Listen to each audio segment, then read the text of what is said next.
के 72वें स्थापना दिवस समारोह के लिए एकत्रित हुए हैं। मैं डॉक्टर पारुल साहू इस कार्यक्रम का संचालन करने जा रही हूं।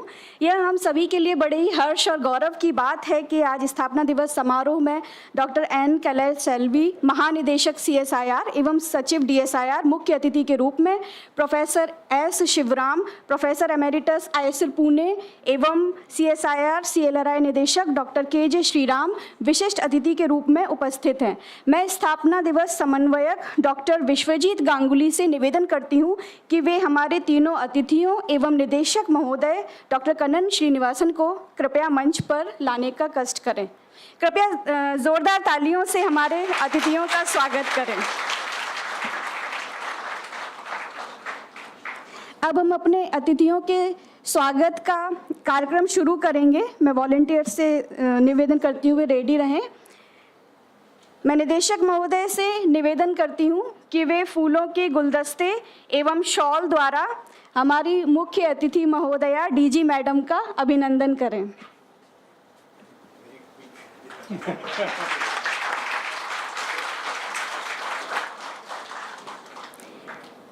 महोदय प्रोफेसर S शिवराम का अभिनंदन एवं स्वागत करें।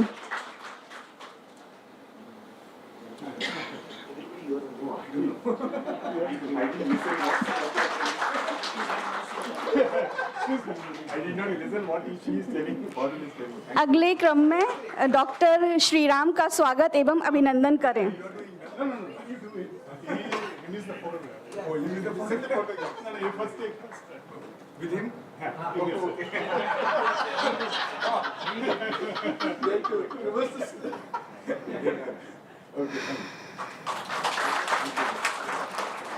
बिना देर किए अब मैं निदेशक महोदय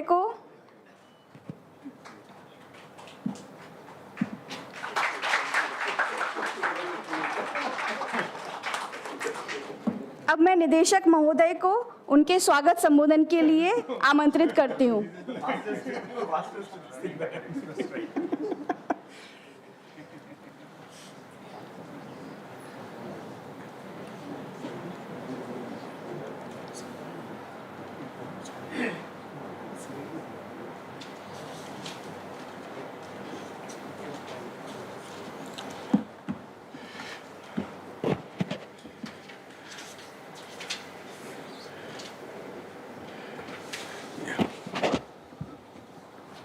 Thank you. Good morning. Respected Dr. Kalash Selvi, Director General CSIR, Director General CSIR, Secretary DSIR, Dr. Shivaram, Chairman of our Research Council, Dr. Shriram, Director of CLRI, and former Team Director of CLP, and former Management Council member of this institute, Dr. Ganguly, the person who has been completely involved in this Foundation Day celebrations, completely, shouldered my entire responsibility, and Dr. Parul and my colleagues who are present in this auditorium, and my colleagues who are present in the, who are virtually attending this from different parts of the country, and my colleagues at Mars Mandapam, and all the invited delegates, and my CSMCRI past family members, and all present media, invitees, and there are my CSIR colleagues who may be attending this via YouTube Live, and all those who are witnessing this Foundation Day celebration. First of all, I extend my extremely warm welcome on the 72nd Foundation Day celebration of this institute. In fact, when Dr. Ganguly shared this script with me, program schedule with me, and this is the first Foundation Day, I'm speaking first.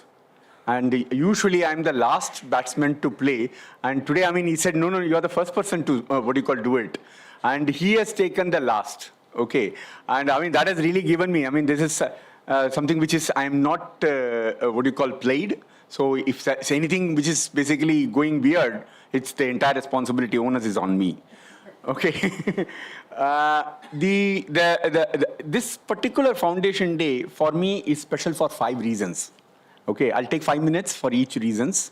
This particular foundation day is very, very special for me as well as for the institute. The first reason is Dr. Kalai Selvi, the Director General CSIR. I have been chasing her for the last 2 years for coming to this institute. Okay. We had in 2024 3 international conferences, one on salt, one on membranes, and one on seaweeds. All are international conferences. More than 25 countries participated in those conferences put together.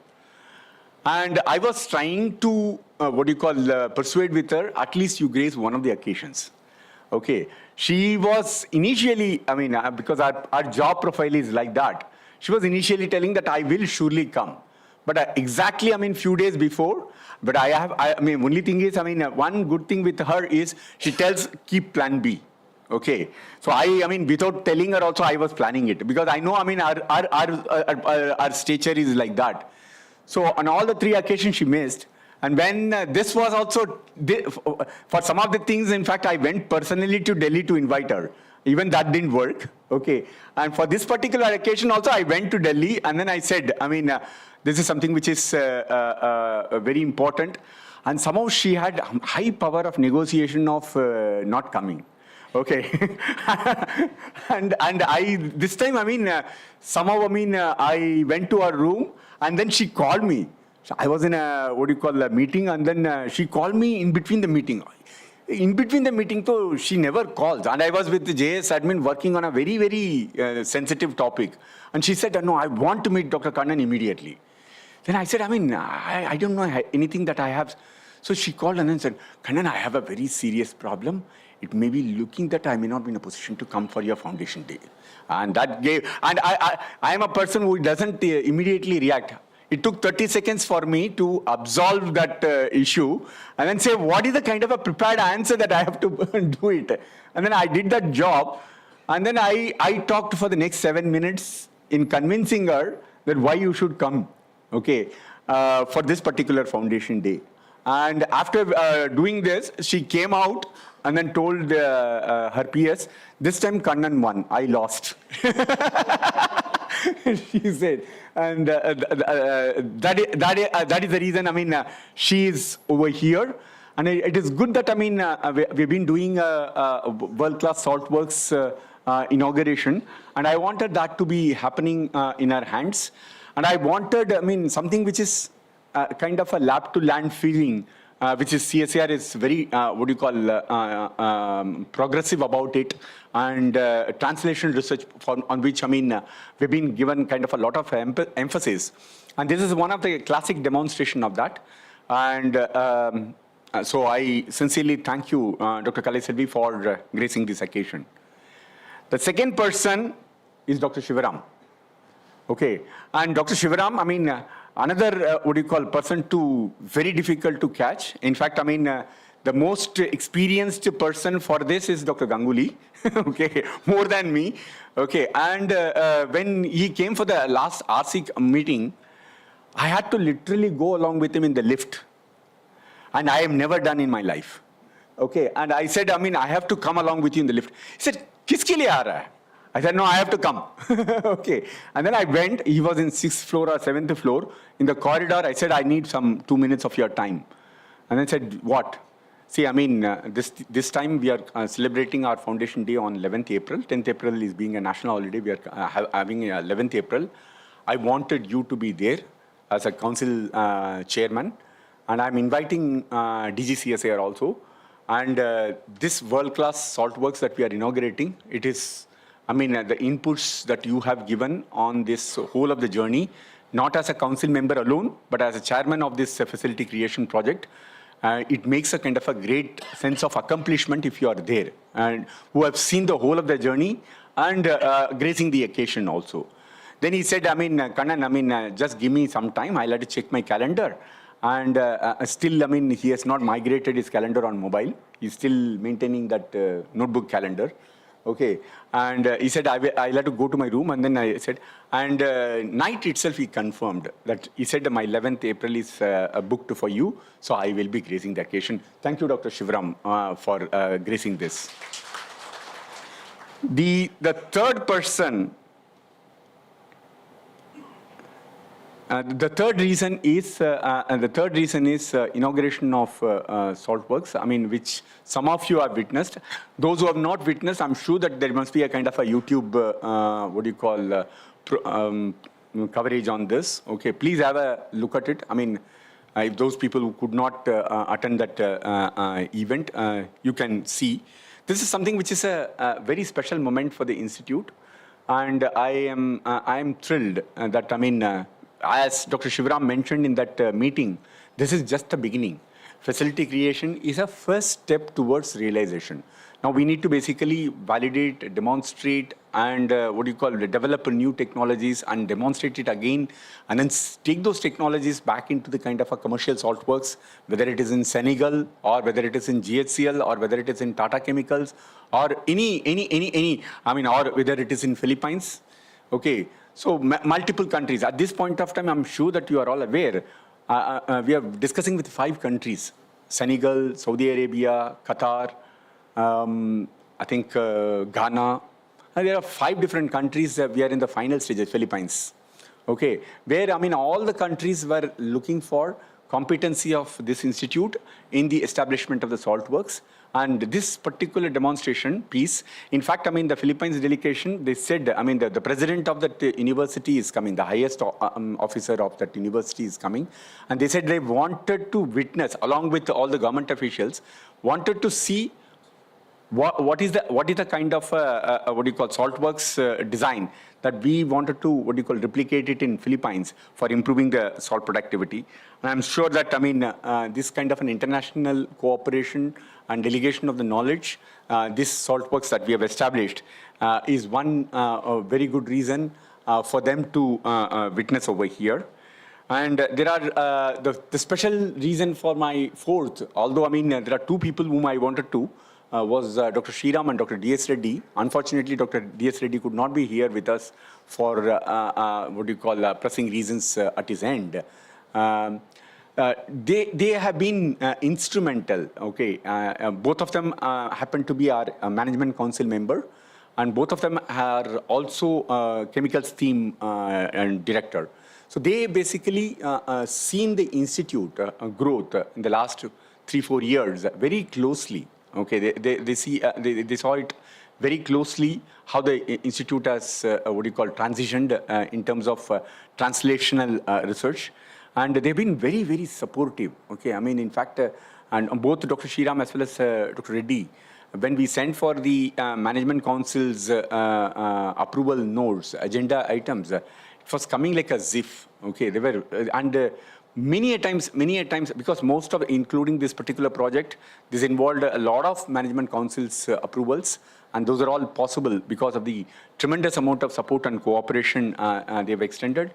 And I'm very, very happy that Dr. Sriram, when I told him on the day 1, when even before I confirmed with DG, he said, no, I will surely come, Dr. Kannan. I'll mark it in my calendar, April 11th, I will be here in the and in fact, I mean, he had several other travel in between, but still he managed to come. Thank you, Dr. Sriram, for this. And the last thing which Dr. DG will be doing it, okay, I mean, we have been, toying around on the seaweed research report, which the honorable dignitaries on the dais would be unveiling shortly. And this is something which is a great contribution and compilation of what we have been doing in the recent past, extending the legacy that we have carried over the several decades. And I am very, very, hopeful that this particular material will serve as a kind of a reference for the future generation also, and also to see the entire country to witness about the contribution of the institute on the whole. And I'm very, very happy that on this particular note, as we basically progress towards our Platinum Jubilee, maybe our Platinum Jubilee celebration will be starting 2 years from now. I mean, although 3 years is our 75th will be basically happening 3 years from now, but a year-long celebration we can plan, which will happen 2 years from now. And as we march towards that, we should be, positioning ourselves, dedicating ourselves for the, growth of this institute. Every one of us should be, putting our heart and soul for this institute, which has given an amazing platform to demonstrate our skills, expertise, and experience. With this positive note, I once again welcome you all for this Foundation Day celebration. Thank you. धन्यवाद निदेशक महोदय। संबोधन के अगले क्रम में मैं doctor के श्रीराम, निदेशक CSIR CLRI को उनके संबोधन के लिए आमंत्रित करती हूँ। Morning. Kannan said a lot of things, but let me make it more lighter as to why I'm here. I was just telling my colleagues in CLRI that Kannan is inviting, but we have something else also in the institute. Immediately my colleagues came back and said, "Sir, please go. He's the mission director of our project." He will ask very tough questions if you don't go. So so please make sure that you go and take care of him. Then of course Kannan had me one more job. He was very sure that last minute DG might say no. So he said, "You are coming with the DG and going with the DG." So I had 2 jobs for him, and I think I have done my part, half at least. But in one sense, thank you for having me here, because it so happens that this particular year is very important for the leather sector, in the sense that their own sustainability is partly dependent on how well and how fast they can tackle the salt-related issues which they are facing. And we are just waiting for some funding to come from the Ministry of Commerce, such that the Bhavnagar technology would come as a safeguard for the tanning industry in India, and also make it, one thing which is standing out internationally. So there's a lot of alliance that is happening. And in recent times, all my colleagues in the institute are actually drinking water which is purified using your technology. The canteen is being fed with the water purifier from your system. So there's some kind of a synergy which is really building up, which is becoming very, very stronger. And I hope we are in a position to take this forward as years go by. And every single laboratory of the CSIR system, once we integrate ourselves through the scientists, I think that would be great for our organization. And I really wish you all the very best. Thank you very much. धन्यवाद महोदय। अब संबोधन के अगले क्रम में मैं professor S. Shivram, professor emeritus एवं इंसा एमेरिटस वैज्ञानिक आईसर पुणे को उनके संबोधन के लिए आमंत्रित करती हूँ।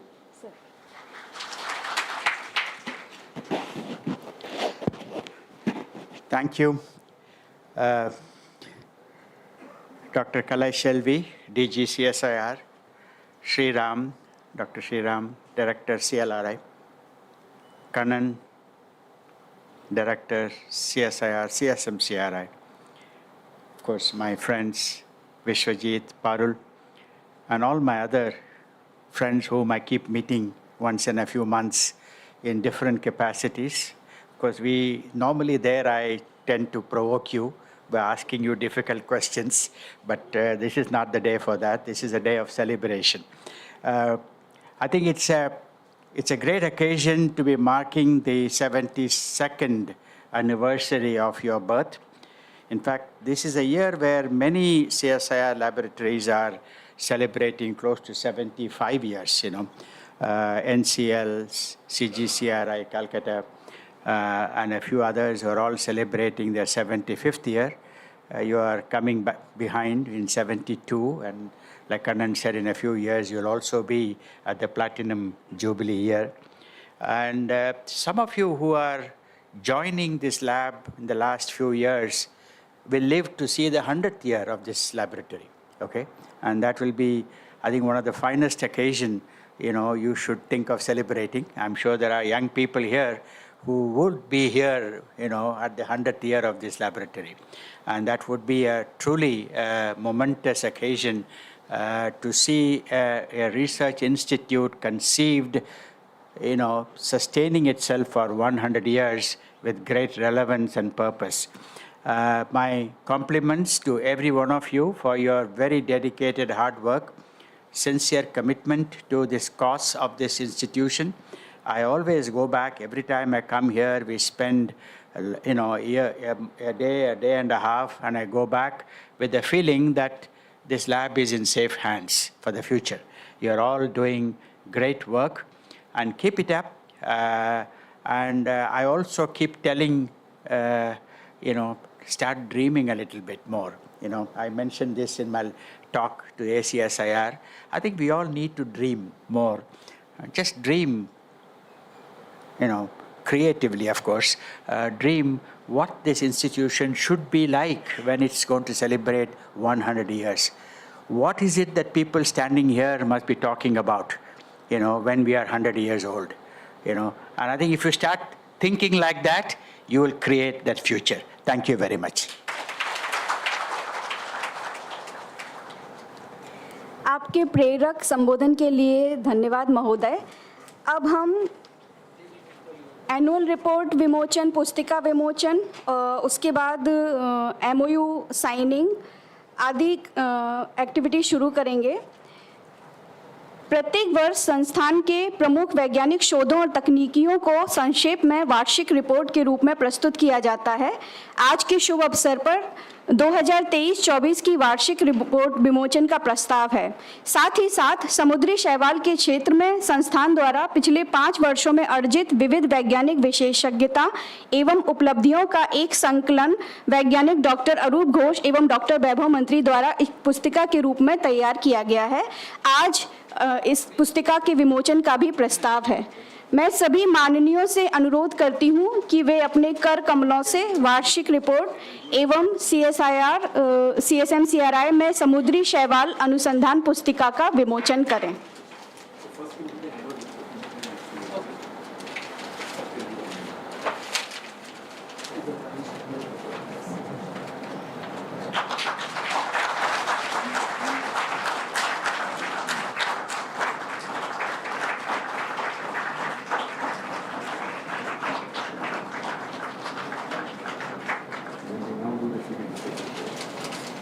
A different one, and this also requires a plan. Because what are our ways of doing it?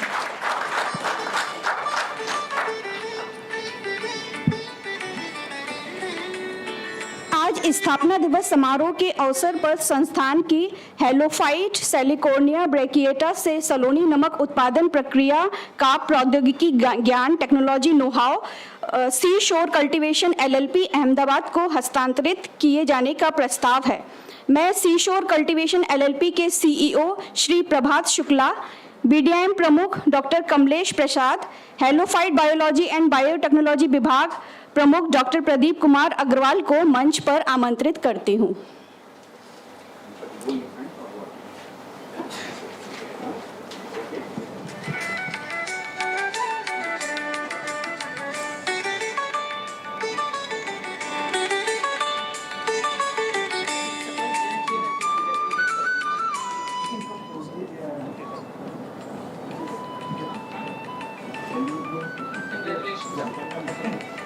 Technology know-how transfer के अवसर पर आपको हार्दिक बधाई एवं शुभकामनाएं।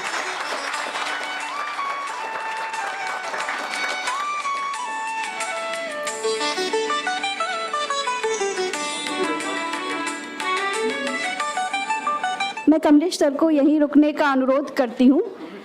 हमारे संस्थान एवं उत्थान NGO के बीच में गुजरात में समुद्री शैवाल कृषि seaweed cultivation in Gujarat MOU हस्ताक्षर का प्रस्ताव है।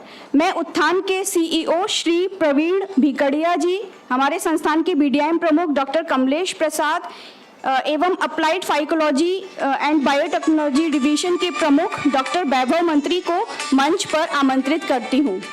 गुजरात तट पर वाणिज्यिक समुद्री शैवाल की खेती पर आधारित इस परियोजना में डॉक्टर मंत्री के साथ उनके टीम सदस्य doctor Khanjan Trivedi, doctor Monika Kawale, doctor Mangal Singh Rathore, doctor Santlal Jaiswal एवं डॉक्टर वीर गुरुनाथन भी सम्मिलित हैं। सभी टीम मेंबर्स के लिए जोरदार तालियां। अब अगले क्रम में हम पुरस्कार वितरण का कार्यक्रम शुरू करेंगे। मैं पहले से क्रम बता देती हूँ ताकि सभी लोग तैयार रहें। पहले सर्वश्रेष्ठ कर्मचारी एवं छात्र छात्रा पुरस्कार दिए जाएंगे। उसके बाद राजभाषा कार्यान्वयन समिति के उत्तम कर्मचारी पुरस्कार और उसके बाद खेल का विशेष पुरस्कार। प्रत्येक वर्ष संस्थान के विभिन्न विभागों प्रभागों से सर्वश्रेष्ठ कर्मचारियों को सम्मानित किया जाता है। इस क्रम में 6 डिविजन्स के सर्वश्रेष्ठ कर्मचारियों को चयनित किया गया है जिन्हें प्रमाण पत्र दिए जाएंगे।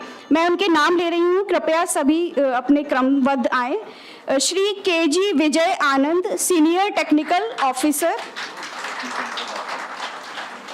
श्री धीरज गोयल, ASO। श्री मयूर नथानी, JSA। सुश्री उमा गोहिल, JSA। श्री विजय आनंद जी को शुभकामनाएं।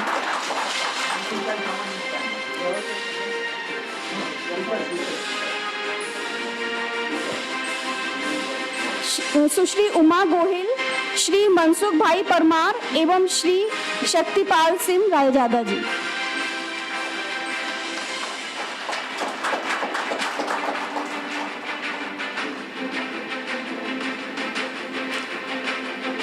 श्री मयूर नथानी।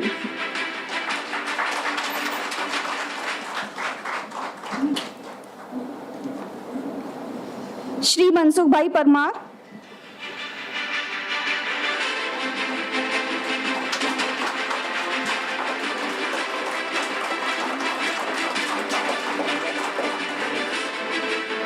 श्री शक्तिपाल सिंह रायजादा जी। संस्थान विकास में आप सभी का योगदान व सेवाएं सराहनीय हैं। सभी को हार्दिक बधाई। पार्थ, प्रतिम और निशु कृपया तैयार रहें। कर्मचारियों के अलावा संस्थान निर्माण व विकास में शोध छात्रों का भी एक महत्वपूर्ण योगदान रहता है। उनके प्रोत्साहन के लिए सर्वश्रेष्ठ छात्र एवं छात्रा सम्मान दिया जाता है। इस वर्ष श्री पार्थ प्रतिम मंडल IMCD डिवीजन को सर्वश्रेष्ठ शोध छात्र के लिए यह पुरस्कार दिया जा रहा है। निशु, आप भी आगे आ जाइए। निशु चौधरी को सर्वश्रेष्ठ छात्रा के लिए चयनित किया गया है। साथ ही साथ इन सब विजेताओं को 2500 रुपए का पुरस्कार उनके बैंक खाते में पहुंचाया जाएगा। अगले क्रम में राजभाषा कार्यान्वयन में उत्तम कर्मचारी अभिनंदन दिया जा रहा है, जिसमें 2 श्रेणी है, हिंदी भाषी वर्ग एवं गैर हिंदी भाषी वर्ग। हिंदी भाषी वर्ग में श्री समीर कुमार प्रजापति, वरिष्ठ तकनीकी अधिकारी एवं श्री बिपिन चंद्र जोशी, तकनीकी अधिकारी को यह सम्मान दिया जा रहा है। गैर हिंदी भाषी श्रेणी में श्री शक्तिपाल सिंह रायजादा, वरिष्ठ तकनीकी अधिकारी एवं श्री अभिषेक भील, कनिष्ठ सचिवालय सहायक को यह पुरस्कार दिया जा रहा है। सभी विजेताओं से निवेदन है कि वे तैयार रहें और कृपया थोड़ा जल्दी आएं।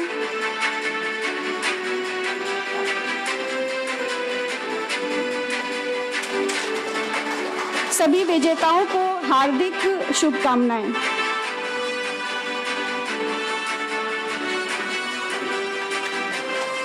पुरस्कार की अगली श्रेणी में इस वर्ष संस्थान की एक प्रतिभाशाली खिलाड़ी श्रीमती सरला सोलंकी को para table tennis national championship 2024-25 में सिल्वर मेडल प्राप्त करने के उपलक्ष्य में विशेष सम्मान दिया जा रहा है।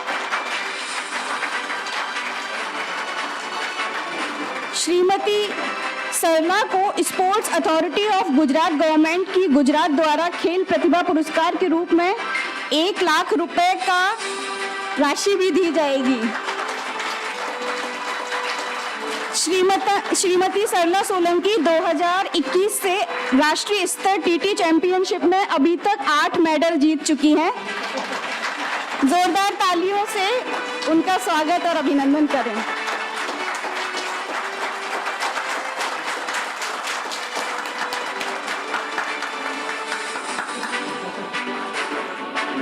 सभी विजेताओं को हार्दिक बधाई और शुभकामनाएं।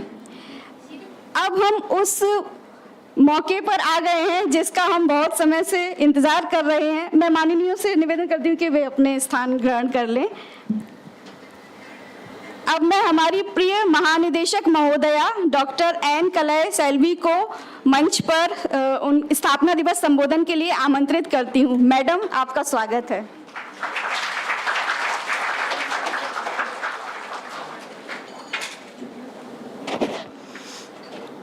Namaskar, Vanakkam, and pleasant morning to each and every one of you.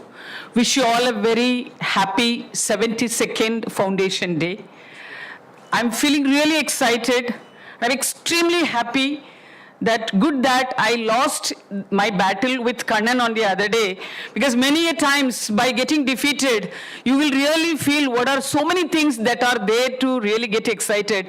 Thank you, Kannan, for your winning and making me to get defeated, by means of which I'm standing here. Basically, from the bottom of my heart, every time I wanted to make it possible for a number of reasons. Before even I became DG of CSIR, when I was the director of CSIR-CSMCRI, I was your RC member. I was one of the RC members.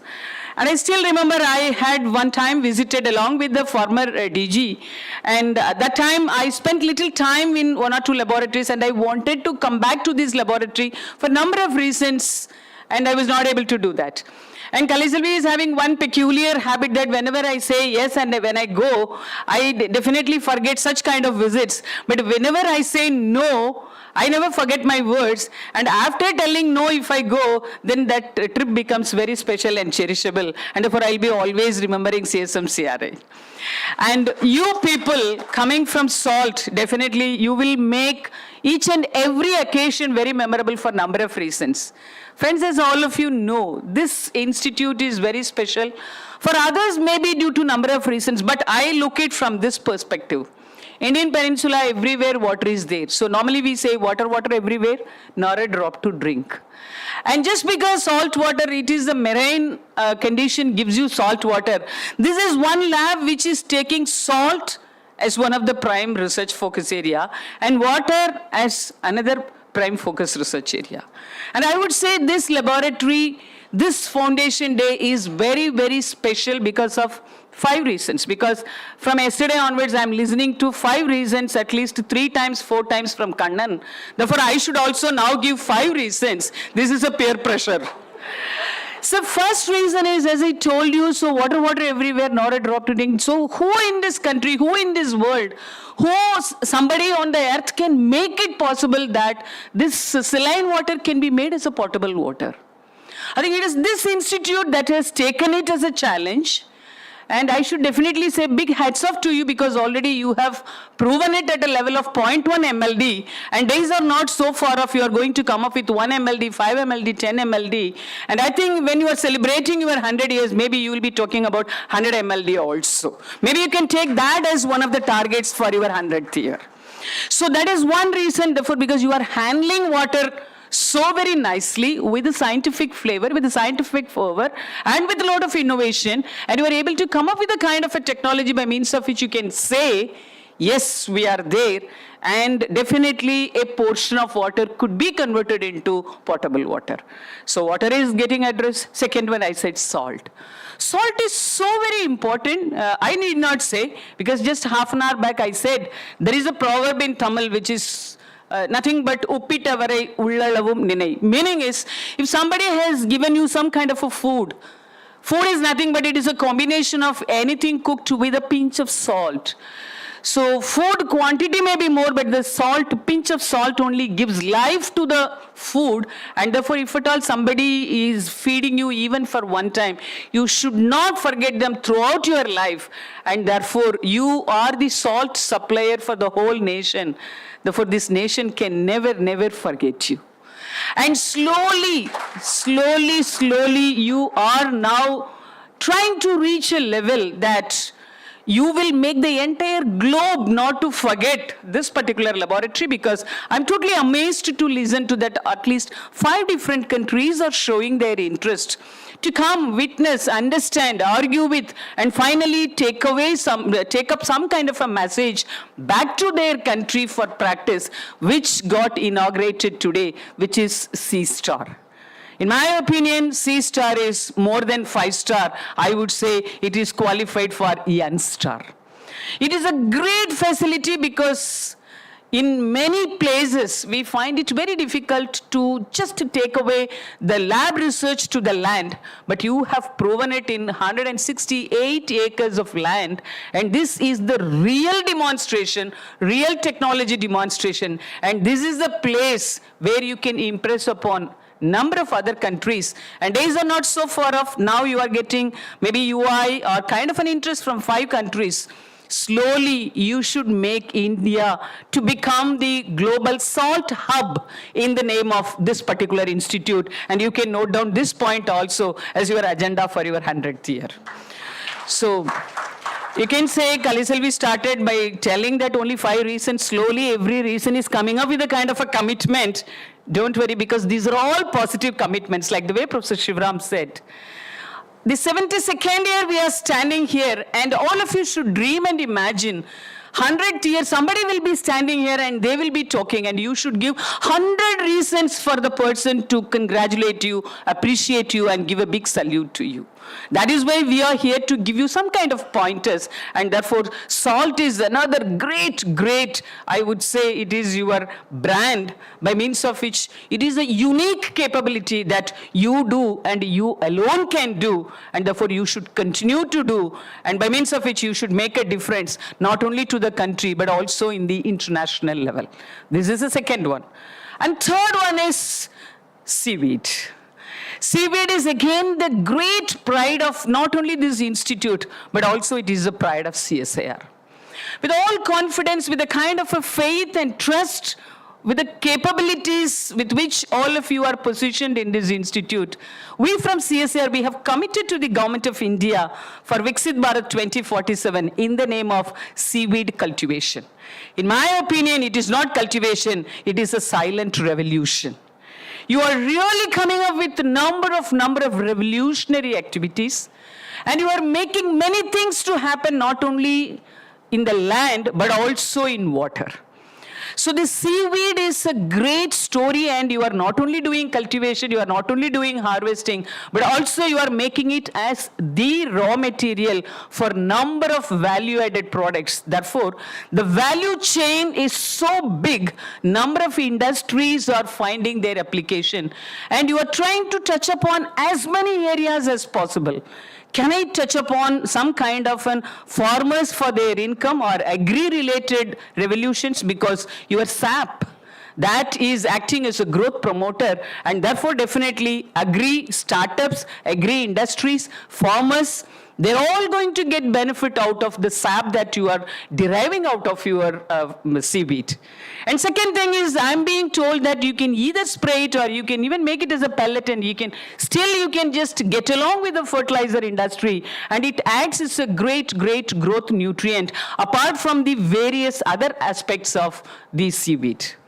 And now you are taking one more step in seaweed, that can I just make it as a kind of a packaging material? Can I come up with a kind of a eco-benign green and a biodegradable plastic replacing sustainable packaging material with seaweed? I think this is a great challenge. Maybe in the 100th year, again, in the name of seaweed, you will be having at least first 5 rows, not only the salt industries, not only the chemical industries, but also the packaging industries.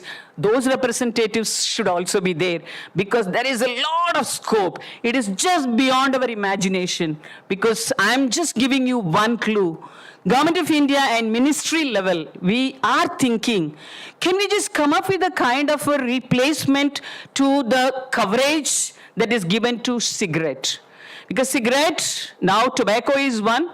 One of our CSIR lab is working in the direction of reducing the nicotine content, so that even though we say smoking is not good for health, smokers, they don't like this kind of a preaching words. And if at all, even if somebody is smoking, let him have the enjoyment or having the fulfillment of getting this smoking related spirit that he get, but without affecting his health. Can we reduce the nicotine? CMAP is working on.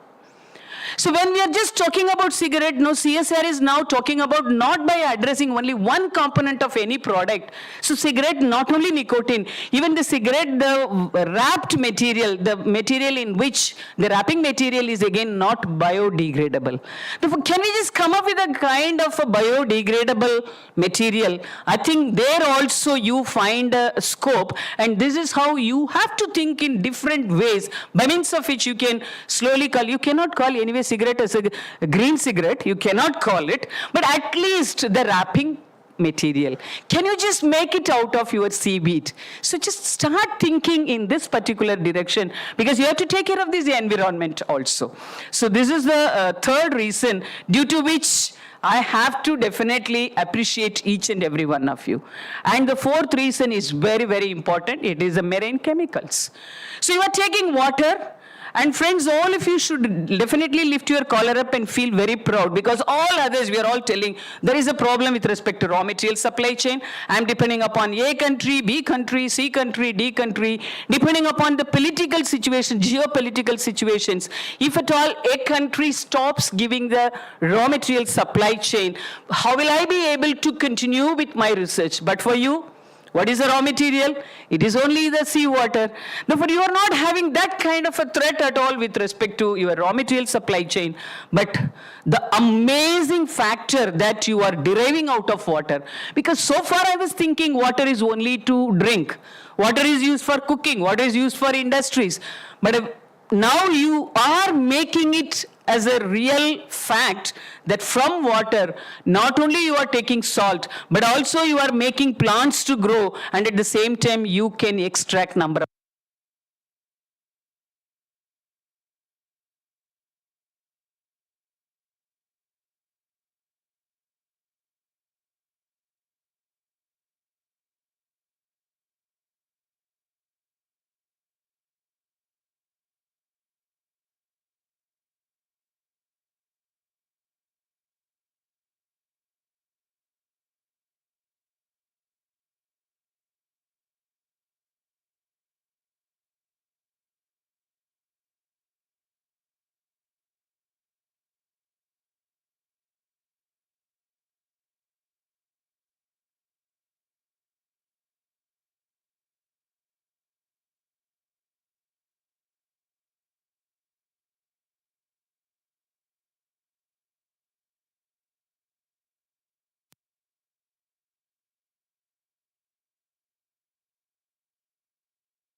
in an economically viable way. If you are able to prove it in your C-star, definitely it is going to be a game changer. Therefore, this is the fourth reason due to which I have to definitely appreciate each and every one of you. Now, the fifth reason is very, very important. It is the employment generation. So this particular lab, by doing this kind of a research, you are able to really come up with a kind of employment generation. Who is your target person? Whether it is an entrepreneur or an MSME or a big industry, I would say all the three. Because somebody like a fisherwoman, seaweed cultivation is there. Then the seaweed related product, MSMEs is coming into picture. And when it comes to your salt work, I'm being told that anyone who is really interested to handle 100 to 2,000 acres of salt work, that is called the mid sector, and anyone who is willing to handle more than 2,000 hectares, he is the big player. And therefore, you are coming up with a kind of a technology. A portion of the technology really helps even entrepreneurs, self-help groups, fisherwomen, and even ordinary, uneducated, semi-skilled people also. And again, it is giving, another portion is giving lot of scope for MSME. And another field is there where even big players, I don't want to name the industries, big players can really make benefit out of this particular technology. Therefore, in this country, number of revolutions happened, and in the name of salt also revolutions happened. And even our freedom fighters also have emotional connect with salt. Salt is always related to emotion. And all the time you will be having one kind of a dilemma. Can I take the same amount of salt throughout my lifetime? Doctors advise after a particular period, you should not take that much salt. Can you come up with a kind of a kind of a remedy. You take salt, still you need not worry about the problems related to salt, the so-called issues related to salt. So this is how you have to start questioning and you have to come up with a kind of answers. And I wish to complete this particular address by telling one or two very, very important things. As I told you, you are making not only CSIR to feel proud, but also the country also to feel proud by way of taking the work and the contributions and services of around 200 employees of CSIR-CSMCRI. The director is able to make me to announce, come up with a kind of an announcement that by investing these capabilities in a 168 acre of land, 10,000 family members of CSIR, you are going to get 2 kgs of salt, the first harvest of C-Star. I think it is an amazing announcement. This is the best way of celebrating the foundation. So on a birthday, normally we used to give sweet, but today I took salt, and the salt was really tasting really, really greater than the sweet which was kept next to the salt. So in my opinion, this is, now you are coming up with a kind of redefining the celebrations. Can you celebrate Foundation Day? Can you celebrate birthday with salt? And I will say yes, and you should celebrate it with salt. Because India as a country is really going to take the complete pride. Today we may be in the 3rd position. And I'm being told China is number 1 and US is number 2. And we are closely chasing US. And you should prove it in the coming times that we are second to none in this particular field also. Therefore you can say, in the entire world, when everybody is touching salt, the person should be in a position to say thanks to CSMCRI. You should make it to happen. I'm sure you will make it to happen also. And therefore, I take this opportunity to say big, big thanks, lot of appreciations, congratulations from the bottom of my heart. I want to spend more time to express my happiness with each and every one of you. But like the way time and tide waits for no man, aircraft will not wait for Kaliselvi. And therefore, I wish to stop here. And another announcement, another very, very great announcement he wants me to make today. When I was just talking about employment, I think your director got triggered. We are not only giving employment to in the name of technology, we are giving employment by making recruitment at a war footing speed. Hearty congratulations to the entire team, those who got involved in the recruitment of Group 2 and Group 3. And I'm being told around 28 new recruits. You have completed the recruitment procedure and the result is going to be uploaded on this particular very auspicious day, and therefore 28 young bloods will become members of this family. More interestingly, I am being told in another 4 or 5 months before August, before this Independence Day, you will be able to give again red carpet welcome to another set of 21 new recruits, and therefore hearty congratulations by making it as 50 as the total number. So 50 new jobs are given in the form of SOs, technical officers, scientists, and in different cadres. And therefore, you are not only creating employment generation outside, you are doing it inside this laboratory also. And that too within the shortest possible time. And thank you, Kannan, for your very dynamic leadership. And Kannan is known for his thorough understanding of CSIR. In CSIR, we have few people, those who are totally aware of CSIR for its in and out issues, problems, legacies, and also the history. And Kannan is one such person. And you are so fortunate to have Kannan as your leading personality. And Kannan is again another person who will never give up, and therefore even after 3 times no, he had the kind of a belief and trust, and his 4th time effort is now making me to make one more announcement. Without even you inviting me, next time I will come and I will spend 2 days here, and this is not fair. Because I just want to just go around the labs, water, salt, membrane, seaweed, product, as well as what are the other possible areas in which I can have little more understanding, because I'm being told yesterday night, I was told that you are coming up with a kind of a hybrid salt compositions in which iron as well as iodine, you are able to just make it as a fortified salt by means of which you are trying your level best to feel so good about by taking even excess salt.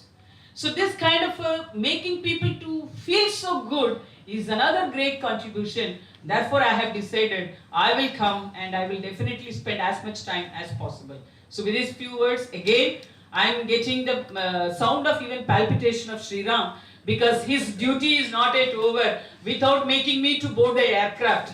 Therefore, friends, truly I am telling you, I wish to spare more, and I want to really express my heartfelt congratulations to you in as many ways as possible.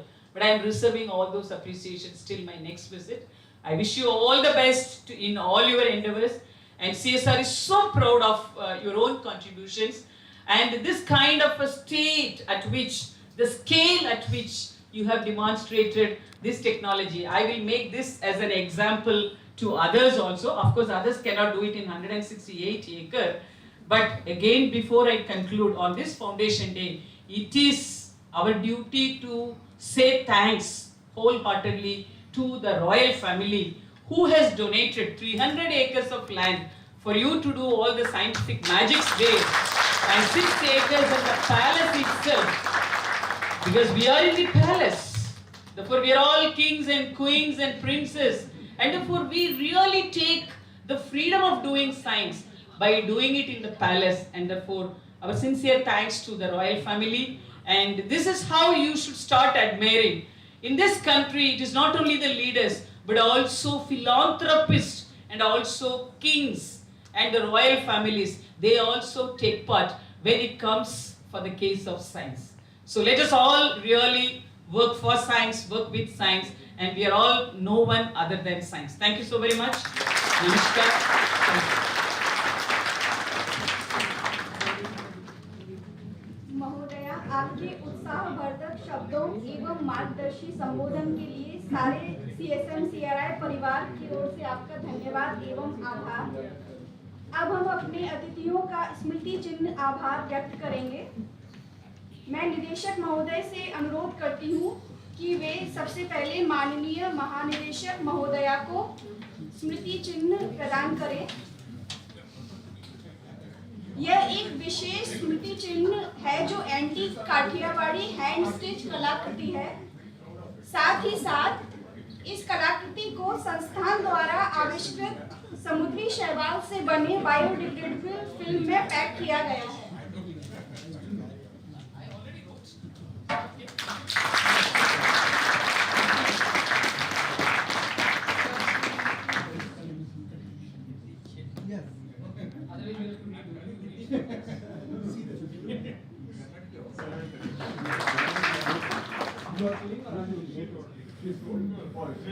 मैं फिर से बोल देती हूँ।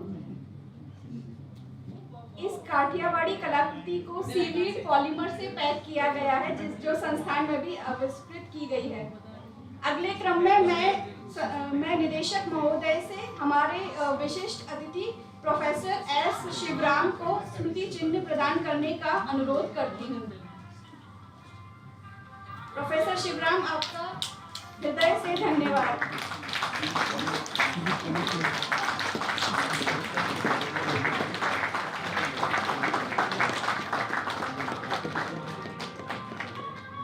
अगले क्रम में मैं निदेशक महोदय से डॉक्टर केजे श्रीराम को स्मृति चिन्ह प्रदान करने का अनुरोध करती हूँ। धन्यवाद।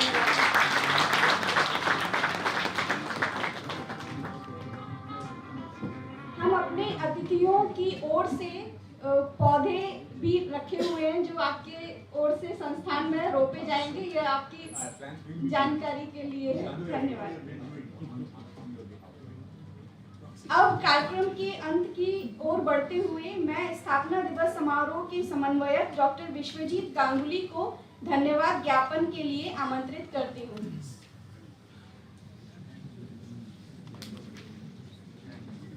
Thank you, Parul.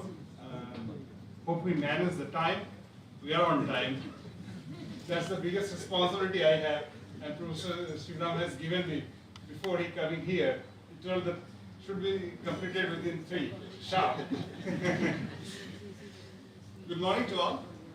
Honorable dignitaries on the dais, distinguished guests of the dais, former and present CSMCRI colleagues, directors and colleagues of other labs connected through digital platforms, dear students, and member of media, ladies and gentlemen. It is my honor and privilege to extend a heartfelt vote of thanks on the occasion of 72nd Foundation Day celebrations of CSIR-CSMCRI. First of all, I would like to express my deep gratitude on behalf of CSMCRI to Dr. N. Kalai, Director General CSIR and Secretary DSIR, and Chief Guest of today's function for gracing this occasion with her esteemed presence and motivating words despite her very busy schedule. I just take a moment. Before ma'am was coming here, myself and Dr. Kannan, at least at 10:30, I received a call from Dr. Kannan, plan ga change ho raha hai, kuch bhi hoga. Then I get a panic that what next plan I should do because we are sending the cards for prints. So finally he called her PS and she said, no, ma'am is coming, it's confirmed. So, and special thanks to Professor Shivaram, former director NCL Pune, emeritus scientist and NISA scientist at IISER Pune, Research Council chairman of CSIR-CSMCRI, and guest of honor of today's function. Sir, your presence, continued support and guidance always encourage us in improving our research capabilities in the institute. We are thankful to you to be here with us today, sir. Our heartfelt thanks to Dr. K.G. Sriram, Director CLRI and former member of Management Council of CSIR-CSMCRI, for sharing your thoughts with us today. At this moment, I would like to thank Dr. Kannan Srinivasan, Director CSIR-CSMCRI, for his support, guidance, and constant encouragement. Our thanks to open the organizing committee to showcase the achievements of institute to school children. Special thanks to Dr. Bhumi and her team in organizing the inaugural ceremony of modernized short form. Our heartfelt thanks goes to the Foundation Day Committee, Administration, Finance, Store Purchase Sections, Workshop, Civil, Canteen Committee, Transport, and all individuals behind the scene for their unwavering support and commitment to organize this event to a grand success. Last but not least, special thanks to Dr. Parul for anchoring this program and winding up this program on time. Once again, a big thanks to one and all for joining us today and warm wishes on the CSIR-CSMCRI Foundation Day. Thank you. Over to Parul. धन्यवाद sir. अब मैं आप सभी से राष्ट्रगान के लिए यथास्थान खड़े होने का अनुरोध करती हूँ। भारत जय हे भारत भाग्य विधाता, पंजाब सिंधु गुजरात मराठा द्राविड़ उत्कल गंगा, विंध्य हिमाचल यमुना गंगा, उच्चल जलधि तरंगा, तव शुभ नामे जागे, तव शुभ आशीष मांगे, गाहे तव जय गाथा, जन गण मंगलदायक जय हे भारत भाग्य विधाता, जय हे जय हे जय हे जय जय जय जय हे। सभी कृपया अपने यथास्थान पर बैठने का कष्ट करें। अब स्थापना दिवस कार्यक्रम का पूर्वाहन सत्र समाप्त होता है। हम बीच में ब्रेक लेंगे और स्थापना दिवस के दोपहर कार्यक्रम के लिए ठीक 2 बजे इसी सभागृह में सबसे एकत्रित होने का अनुरोध है। साथ ही साथ MSST विभाग में मेम्ब्रेन मॉड्यूल फैसिलिटी का उद्घाटन कार्यक्रम किया जाएगा, तो विशेष मान्यगण वहां जा रहे हैं। आप सबसे अनुरोध है आप भी वहां पहुंचे। धन्यवाद।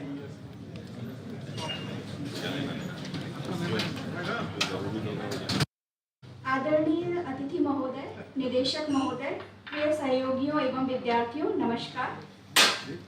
CSIR केंद्रीय नमक व समुद्री रसायन अनुसंधान संस्थान CSMCRI के 72वें स्थापना दिवस समारोह के दूसरे सत्र में आप सभी का हार्दिक स्वागत है। मैं आज के विशिष्ट वक्त I mean, I'm so thankful to her for this particular event, grazing on this particular event. But I just wanted to mention, which I have been mentioning in the last 10 Foundation Day, and I'm repeating it in my 11th Foundation Day address. These Foundation Day events are largely to reflect on the past and take a little pause and aim for a future which is brighter than what we are today. That's the whole objective of these celebrations. These celebrations are not only an event to have exchange of happiness, and those are all absolutely there. But what exactly these kind of a Foundation Day events, because the institutes, why we are celebrating Foundation Day, the institutes have been made for a given purpose. And the purpose is getting solved, and it is getting augmented year after year, decade after decade, and maybe, as Dr. Shivaram said in the morning, maybe century after century, as we march towards 100 of CSMCRI.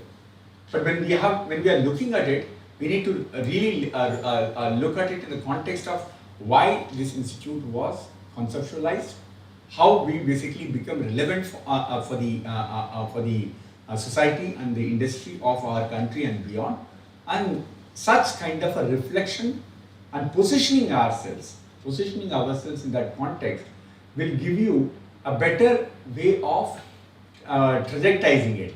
And there are certain things, fortunately, we have a beautiful memory which fades faster. And these events basically comes and then reinvigorate our thought, and then say that, no, I have to come back on the line, and then I have to work towards the, the aims of these institutes.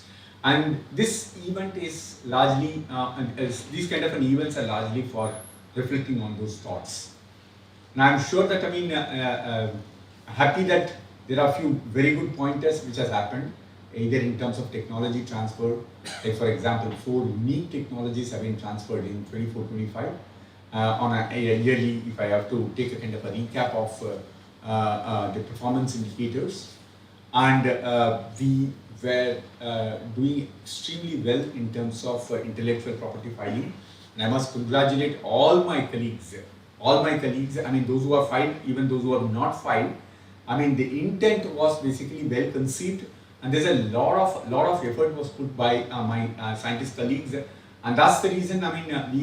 We are always in one of the top 2 or top 3 labs across the entire CSIR family as far as the IP is concerned. But we need to push ourselves hard, because we work on problems which are extremely R&D wise challenging, and it requires, it surely generates some sort of an intellectual value which needs to be capitalized in terms of intellectual property creation and generation.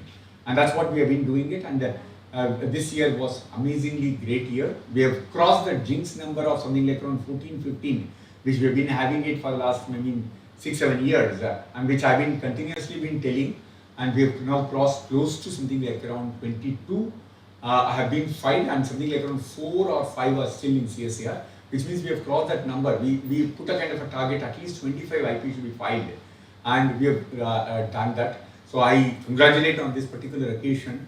And as far as the knowledge creation also, we've been doing really good. Okay, our the number of high quality publication in the relevant domains of our work has also been on the continuous rise. And in terms of the projects, although we are continue to associate with roughly around 6 missions of CSIR, and beyond that, there will be one mission, civic mission, which will be taking up into the phase 3. Along with the 8 other CSIR laboratories, and also we'll be associated with one more mission on biodiversity, and so at least around 7 to 8 missions CSIR, our scientists will be associated, and these missions are for a very specific purpose, and I'm very happy that my scientists are also associated with these missions, which are going to create a kind of a national knowledge capital or national resource capital. And I take on this occasion to wish all my colleagues who are associated with these missions what do you call, so-called the mission projects. My best wishes. I mean, we need to prove ourselves that these missions are truly creating a kind of a value, as Dr. Shiva mentioned in the morning. What is important is value realization on the optimal resource utilization. These were two key words that I have taken from his morning address. And I'm also very happy that, I mean, we could generate a beautiful document on CV research report, which has, cover encompassing what we have done in this domain, whether it is in the form of a new knowledge, or whether it is in the form of an IP, or whether it is in the form of a research publications, or in terms of industry support, or in terms of products, or in terms of technologies. I mean, they have been beautifully covered in that report. And I take on this occasion to request 3 other departments, the departments that are associated. I mean, I'm not calling departments means it is department, but because this CV research report is a culmination of at least 4 departments are involved in this report preparation. Likewise, I mean, I wanted, a similar kind of a report on membranes to be made. So I wanted the head of that considering section should basically make a note of it. And also on salt and marine chemicals, I wanted this kind of a report to be made. What we have done in the recent years, and then culminate into a kind of a beautiful document. And also the third domain that I'm wanted to have it is on halophytes research. So these 3 documents, membranes, salt and marine chemicals, and halophytes research, we will prepare similar kind of a document. Probably, I mean, those who have not got the copies, please just have a look at this report. You will find, I mean, the kind of a broad template and contours of what has been covered. And you can, I mean, this is only a kind of a one of the benchmark. You can even cross over this benchmark also. And I will keep a timeline also. When we are celebrating on September 26th of this year for the CSIR Foundation Day, we'll unveil these 3 reports on that particular day. So I mean, please start working on that, and then we will unveil this report. And these reports are essentially giving us a kind of a legacy documents for the current not only for the current generation, but also for the future generation. Okay, any future generation scientist or scientific and technical staff who comes, who will be given this kind of a report. When they go through that, they'll get a kind of a crystallized idea about what is the kind of work that has been done in the institute. And this is a kind of a quick reckoner for him or her to start her or his research career. So, I mean, I wanted, this to happen in the next 6 months. And the concern that I have in terms of, while we are reasonably doing good on certain parameters, the concern that I have is in terms of creating some sort of, we have amazingly different combination of expertise. We have a delicate balance of chemists, engineers, and as well as biologists. There are very few labs in the country who has this kind of a delicate balance, and we need to leverage this balance. And for this leveraging of this balance, that can be demonstrated in a kind of a large impactful projects. Large impactful projects create a kind of a huge visibility. Anything that is done, so why people talk about Chandrayaan? Chandrayaan people, any people is talking about because it created a kind of a large impact in the minds of the people. Anything which is created a kind of a large impact, either in terms of benefit for the society or benefit for the industry, it creates a kind of a greater visibility. And I urge on this occasion, on this Foundation Day celebration, please join hands. And as I said in the Neri Foundation Day a couple of days back, and I'm sure that some of you must have seen the media coverages, which clearly tells about, as far as these kind of an impactful projects of high technology translation is concerned, it is going to be only collaborative effort. And I emphasize that collaboration in my Neri's address. And same thing, I'm repeating it over here. And I extend, and I've been telling this, and I'm not getting tired of reiterating it over here. I wanted my colleagues, something like around 8 to 10 people of them, join hands with the multiple competencies, and then write some sort of a very high impactful projects that will basically either shackle the kind of an impact that it is going to create, which will value the society or industry or even for that matter new knowledge generation.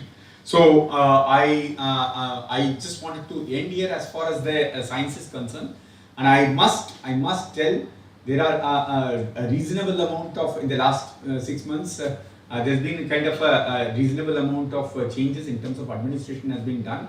A new COA has joined recently, and we've also been what you call pushing very hard on recruitment drive, and hopefully we would be adding close to something like around 50 to 60 people in this by the end of this financial year, hopefully. Okay, and these guys, when we are adding it, we must leverage the manpower resource also for aligning with our purpose and dreams. And I sincerely thank administration on this note for putting all of their effort on this. There are some new good facilities. I must thank my administration and the chairman of the canteen committee. They've done amazingly brilliant job in a shortest time possible for enabling the such an essential facility when we were deprived of certain very, very essential facilities. And they bucked up their shoes and then said, we will do and demonstrate it. And I'm very, very happy that today, my foundation day, I don't have to order a hotel and then have hotel food, and we were having our own food. And there are many other small facilities we have created. One I have like box cricket, which was another facility which we have created. And these kind of facilities keeps our there has to be a kind of a good social connect also when we are progressing in our science. And I am told my controller of administration, coming on 1st May, we should be enabling the travel desk, and all my scientists will not be booking any more air tickets by themselves and paying their funds and then asking for reimbursement, claims, all those kind of stuffs. And I told him, coming 1st May, we should be basically doing all these bookings through the travel desk only, institute travel desk. Okay, and he has promised me he will be circulating mail in the last week of April for enabling this service. So we are trying to slowly, do whatever the best for the employees' friendliness, and any kind of a suggestion you are always open to discuss with me or controller of administration or any colleagues at the leadership level for making this institute better on those facilities. And I conclude here, as I said in the morning, as we march towards the Platinum Jubilee, and I sincerely request every one of us to dedicate ourselves for the growth of the institute. At the end of the day, this institute has given a beautiful opportunity for us to demonstrate our expertise which we have learned over the first half of our complete academic years, and the experience that we have learned in the journey of our research career need to be valorized for a meaningful purpose. And this is a beautiful opportunity that CSIR scientists have got, and we must leverage this. And I extend my warm wishes on the 72nd CSIR Foundation, CSIR-CSMCRI Foundation Day celebrations, and I wish all of you, your family, all the best in whatever the endeavors that you wish to do. Thank you very much. आपके संबोधन के लिए धन्यवाद निदेशक महोदय। अब स्थापना दिवस व्याख्यान की ओर बढ़ने से पहले मैं विशिष्ट वक्ता डॉक्टर एस शिवराम का परिचय प्रस्तुत करना चाहूँगी। डॉक्टर शिवराम एक प्रतिष्ठित केमिस्ट हैं। वे CSIR-NCL पुणे में 2002 से 2010 तक निदेशक पद पर रहे। वर्तमान में वे आईसर पुणे और आईसर कोलकाता में एमेरिटस पदों पर हैं। उनका करियर IPCL बड़ोदरा से शुरू हुआ, जहां उन्होंने भारत के पहले पेट्रोकेमिकल्स और पॉलीमर औद्योगिक अनुसंधान एवं विकास केंद्र की स्थापना में योगदान दिया। बाद में उन्होंने CSIR-NCL में पॉलीमर रसायन विज्ञान विभाग का नेतृत्व किया। डॉक्टर शिवराम ने मद्रास क्रिश्चियन कॉलेज से रसायन विज्ञान में BSc, IIT कानपुर से MSc और नोबेल पुरस्कार विजेता प्रोफेसर H.C. ब्राउन के सुपरविजन में पर्ड्यू यूनिवर्सिटी से PhD की उपाधि प्राप्त की। उन्हें 2006 में विज्ञान प्रगति में विशिष्ट योगदान के लिए पद्मश्री से सम्मानित किया गया। डॉक्टर शिवराम सभी प्रमुख भारतीय विज्ञान और इंजीनियरिंग अकादमियों के फेलो होने के साथ साथ the World Academy of Sciences, Royal Society of Chemistry और IUPAC के भी सदस्य हैं। उनका शोध polymer synthesis, surface chemistry, porous और बायोडिग्रेडेबल पॉलीमर्स और स्ट्रक्चर प्रॉपर्टी रिलेशन पर केंद्रित है। लगभग 260 पीयर रिव्यूड पब्लिकेशन, 2 एडिटेड पुस्तकों और 1 ऑथर्ड पुस्तक के साथ डॉक्टर शिवराम के पास अमेरिका, यूरोप और भारत में 52 पेटेंट हैं।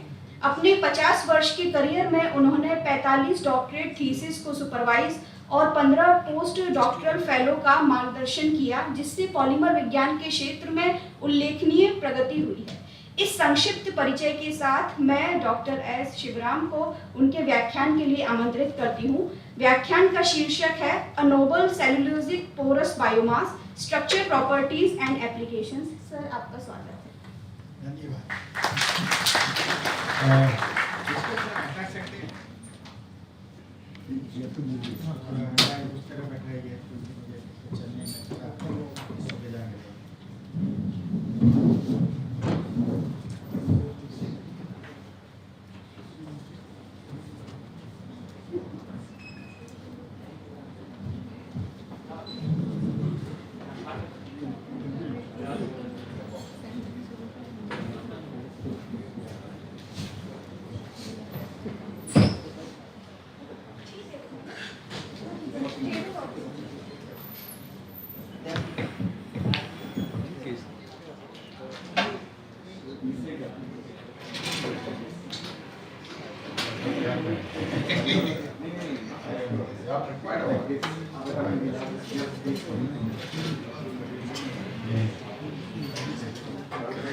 Can I speak? Yeah. Can I hear?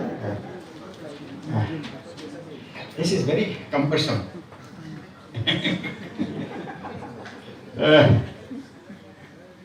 Recording, is it? Why is it required?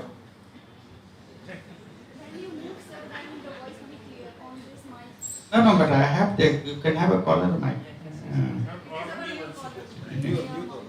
You don't have a collar mic? It's okay.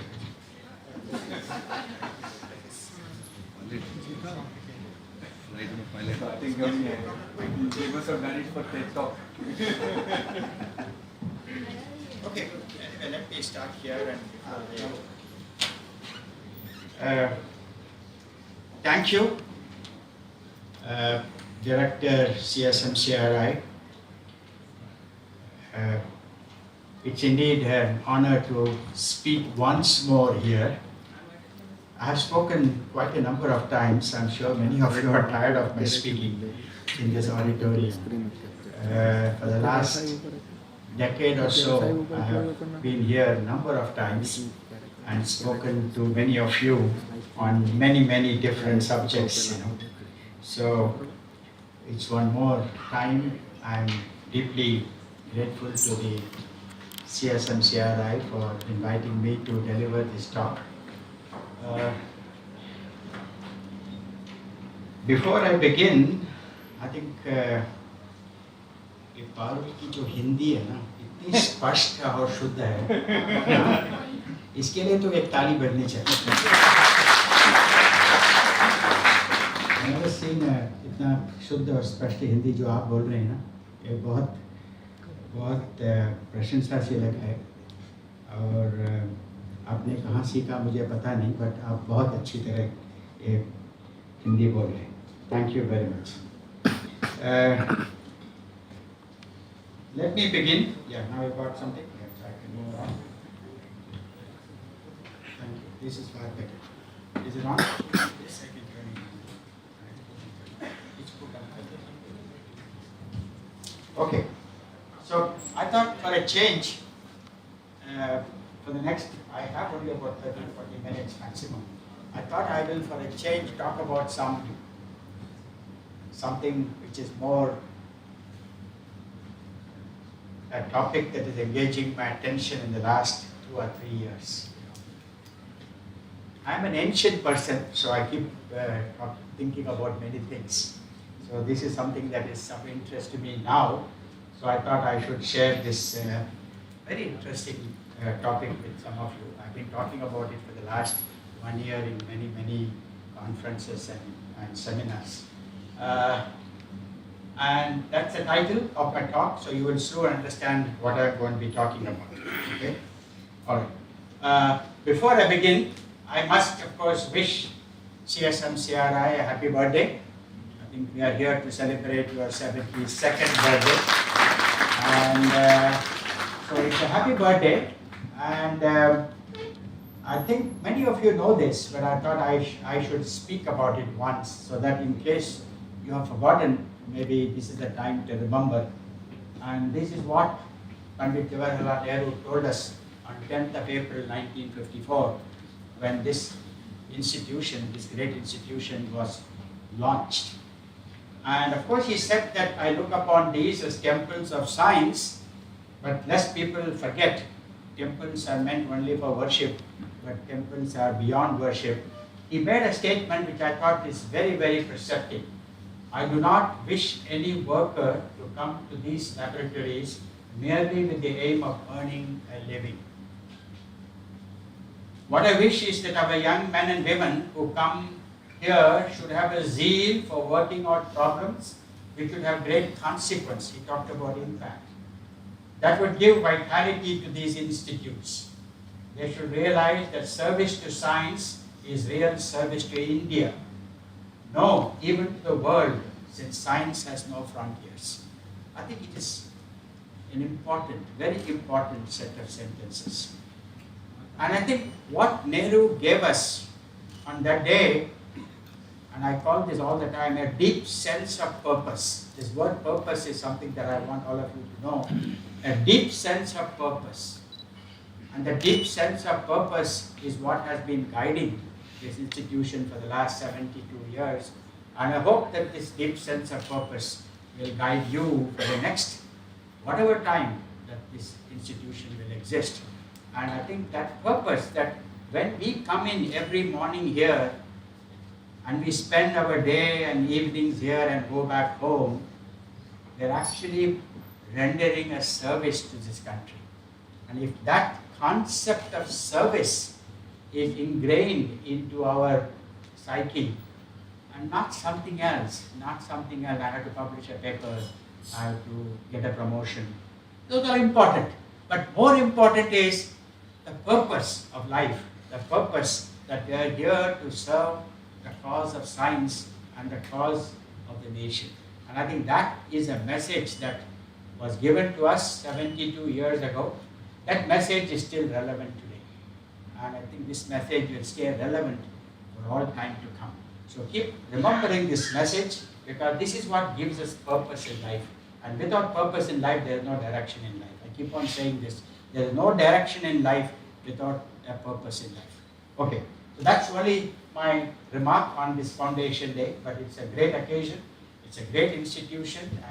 I've had the privilege of knowing at least the directors since mid-1980s.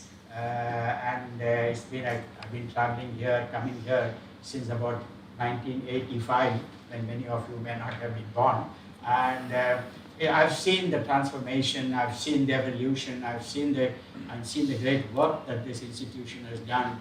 And now I'm really blessed and privileged to kind of be again enabled me to come here periodically as a chairperson of the Research Council.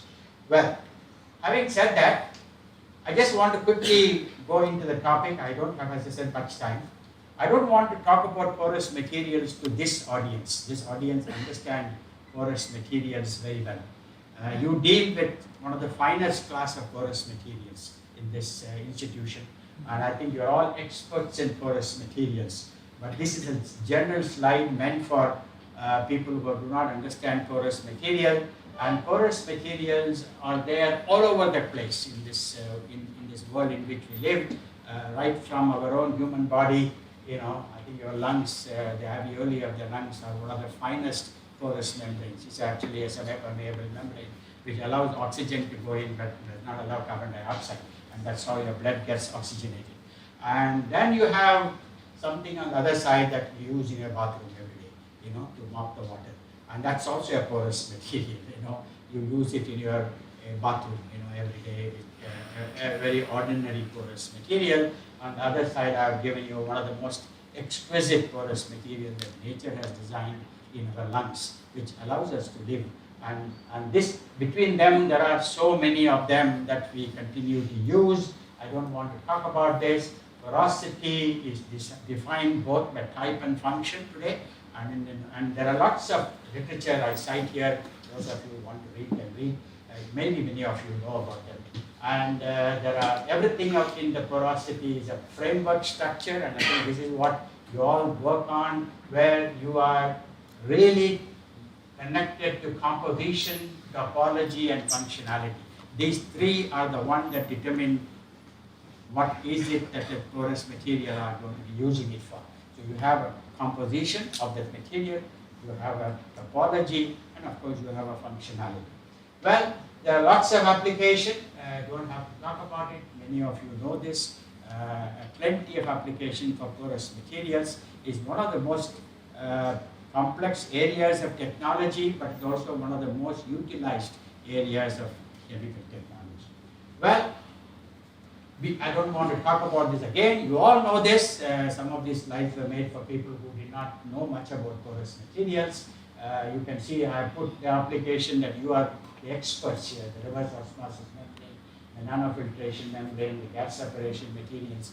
These are the ones that are very widely used today, you know, in the area of porous materials deployed in industrial scale processes. And of course you have bottom in the red, I have written here, things that are now emerging as very important materials for the future.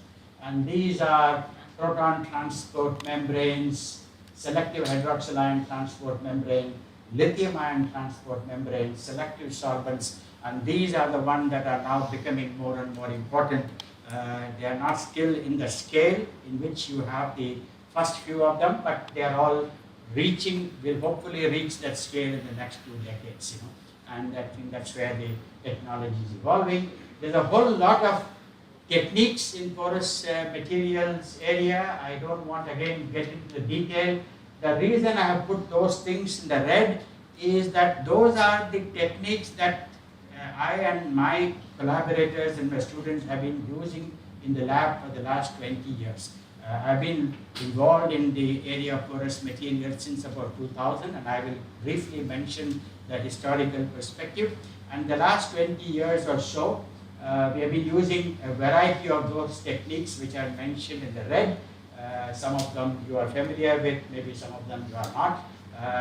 And I will probably talk about one or two quickly in case you are not so familiar with it.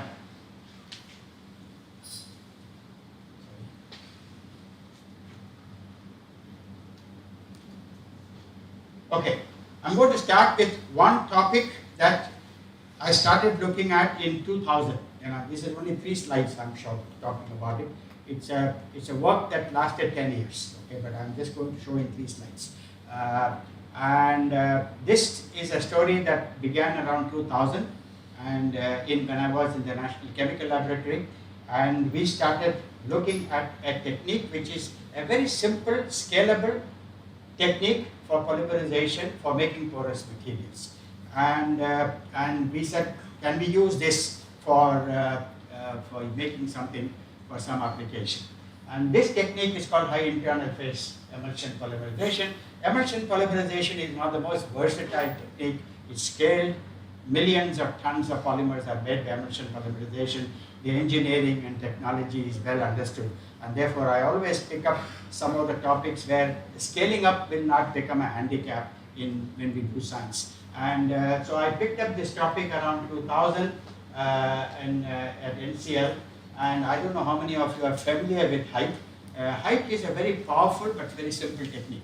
And I'll give you only 1 or 2 slides of what HYPE is. I will skip this. These are some references if you want to understand HYPE. By the way, HYPE polymerization is used in a variety of techniques today as catalysis and synthesis, separation, filtration, cell culture media, enzyme supports, chromatography, ion exchange, sensing, tissue engineering, and as well as other applications. So it's a very, very widely used chemical synthetic platform in the polymer area.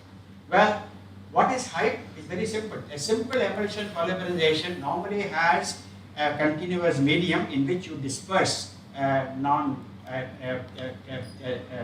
we call it a monomer, which is insoluble in water, okay?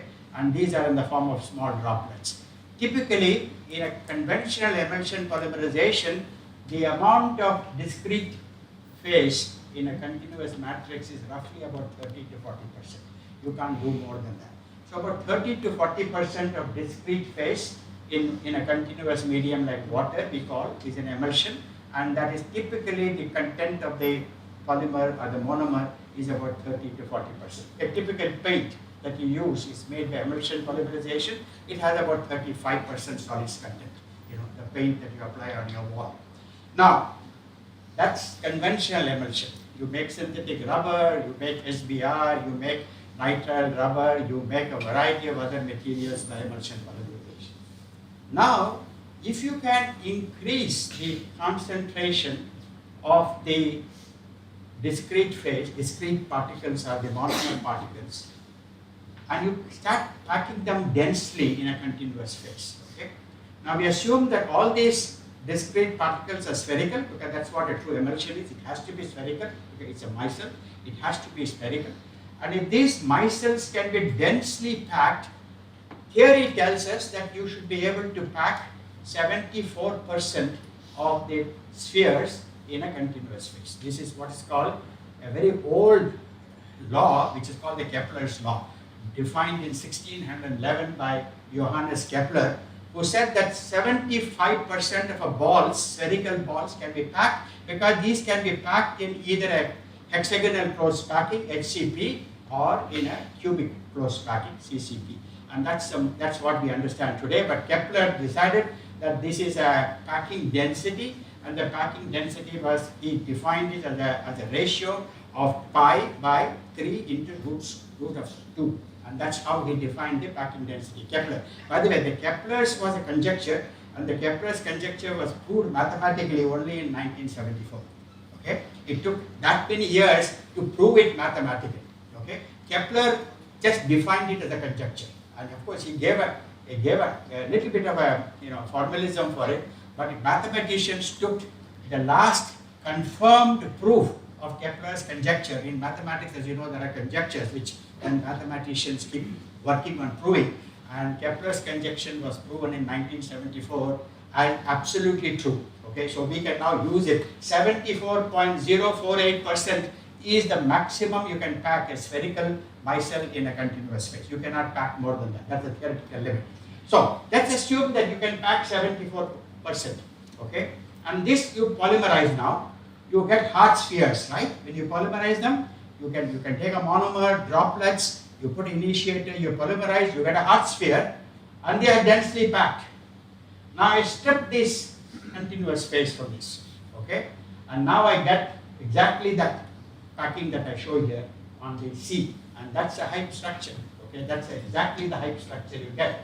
And therefore, it's a very simple technique. You are somehow allow the packing density to go up to 74%. Now sometimes it's not possible to go to 74, we can go up to 72, 71, 73. You get defects in that structure, but it's not a perfect FCP, but it's okay. But that's the way reality works. Well, so if you can do this, sorry the figure is not clear, you can actually make phenomenally beautiful macrostructures of porosity. Okay? All you do is you polymerize, you cross-link it if you want some cross-linking, and then you have this dense polymer mass in a continuous phase. You strip the volatiles out of this, and what you get is a porous structure. And this porous structure is something that you can make use of. It's very simple. The technique, the polymerization technique is classical emulsion polymerization. Alright, so you can get very nice structures. You can get actually nice porous structures from this. Okay? And this is what we spent almost 8 to 10 years looking at this. Okay, so I mean, of course, with the reason, not that this is known, but we wanted to create something for which we had to apply this method. Okay, and that took us about 8 years to work on this. And to cut that long story short, after 8 years, we created a product, and this product is basically absorbing material. Okay, and how did this product was created? the product was created by taking two layers, layer 1 and layer 2. Layer 1 and layer 2 have different types of porosities, different porosities. You can see that. This is layer 1 has a smaller porosity, layer 2 has a larger porosity. And what was done, and I'll tell you that this is not my contribution, our contribution was only how to make this layer 1 and layer 2. And that we just did it by adjusting the water to oil ratio. That's all I did. Just adjust the water to oil ratio, I can control the porosity of the material. And we just changed the water to oil ratio. By the way, we have done a lot of studies understanding how water to oil. Oil is a monomer, water is a continuous phase, and how do we change this in order to get the right pore structures. And having done that, we were really looking at an application, and that's where I got into touch with a company called Procter & Gamble. And by the way, by the time we had secured 4 or 5 US patents, we licensed 3 of them to P&G at that point of time. And with P&G, we did and worked for 6 years thereafter in product development. And that's what we could not do. And what P&G did was, basically, they were looking at this problem from a different dimension, and they said we could actually make a composite of the 2 layers. So they put the, we understood how it can be done, but we did not know how to do it. Okay? All they did was essentially put the smaller pore layer at the bottom, the layer 1, the larger pore layer at the bottom, and the smaller pore layer at the top, and you create a thickness, a gradient, and now it works by capillary action. It simply works by capillary action. It's a super absorbent material. And that's the principle. So you don't need any polyelectrolyte, you don't need a super absorbing polymer, you don't need acrylic acid, none of those things are required.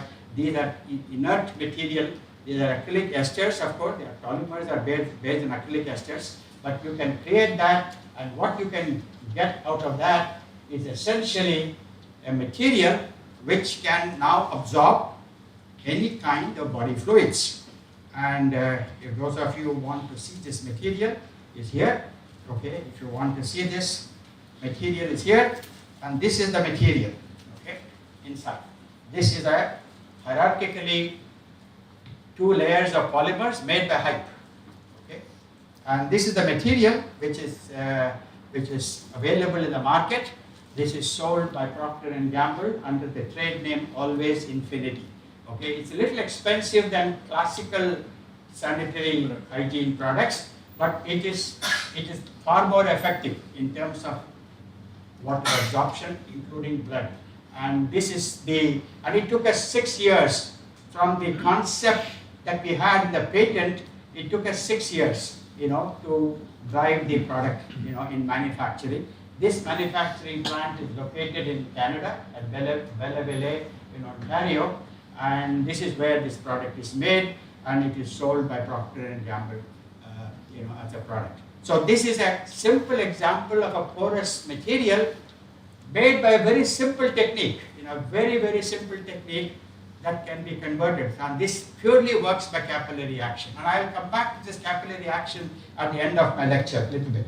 Okay?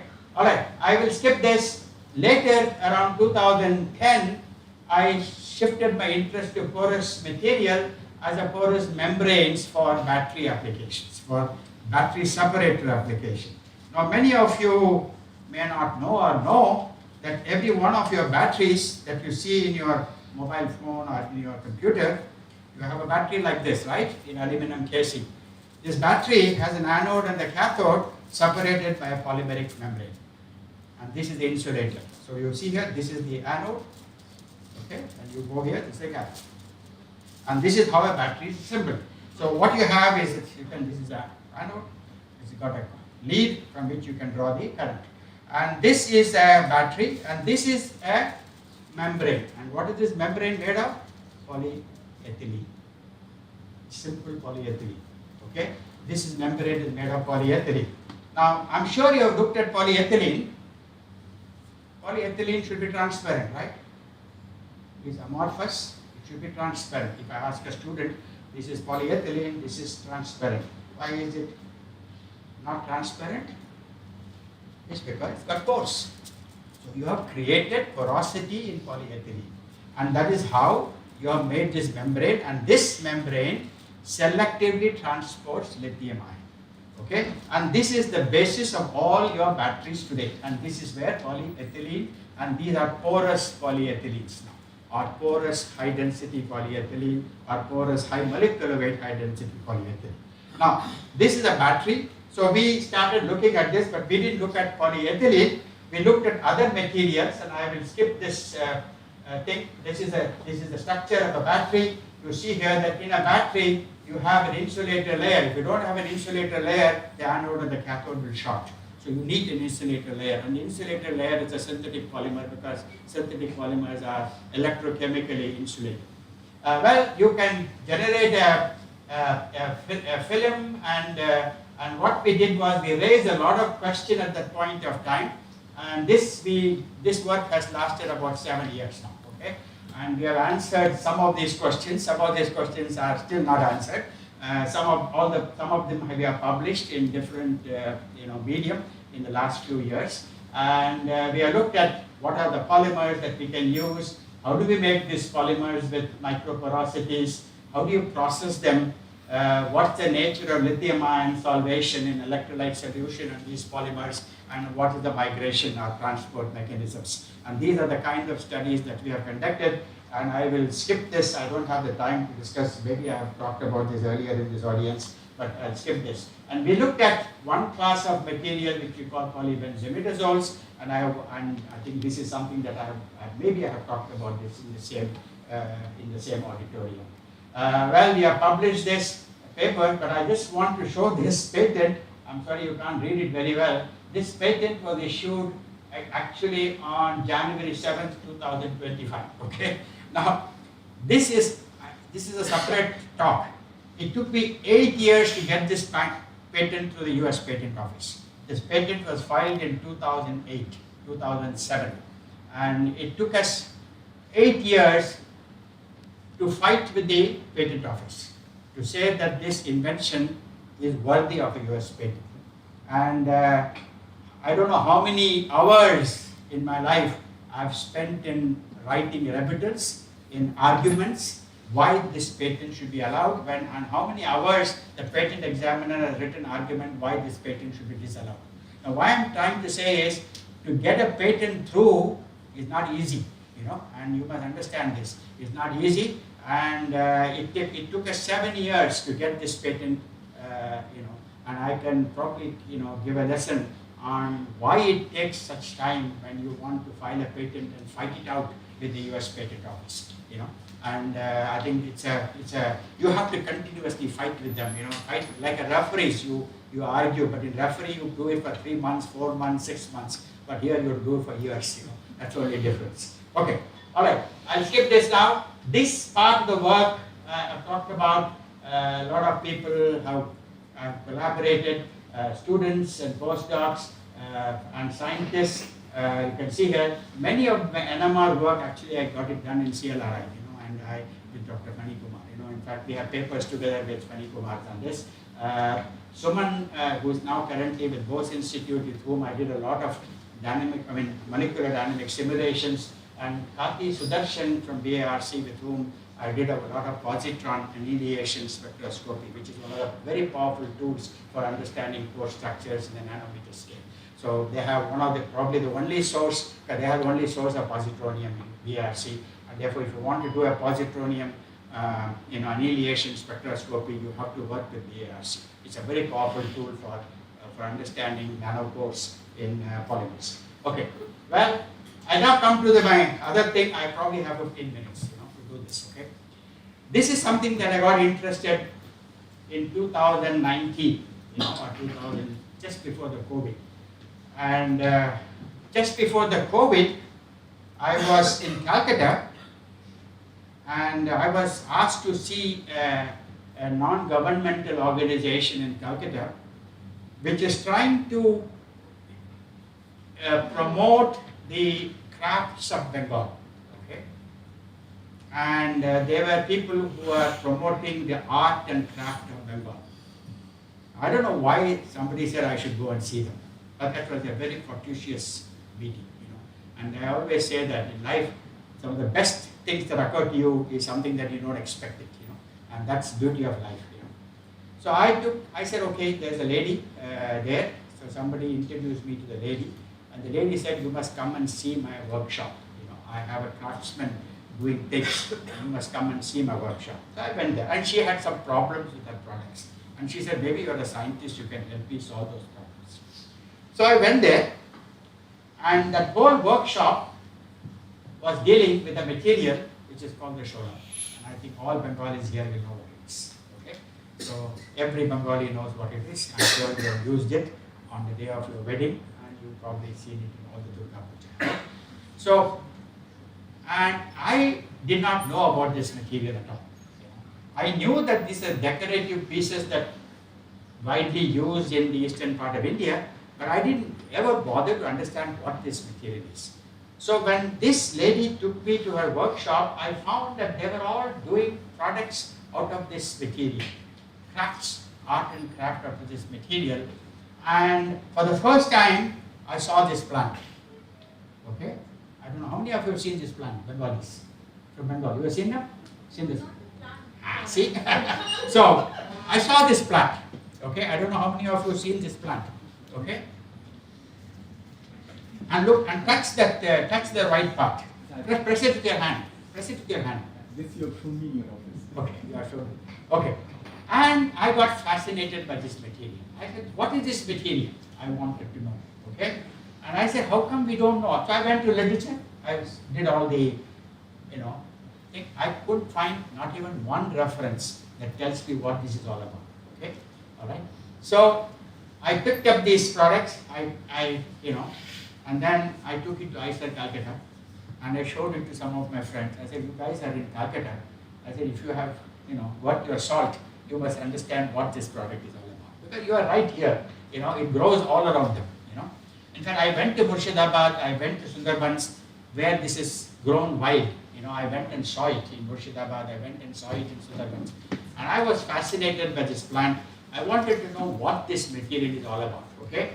And this is called, in the taxonomy, it is called the Eschilimenae aspera in the Linnaeus taxonomy, but the Bengalis will call it the shola.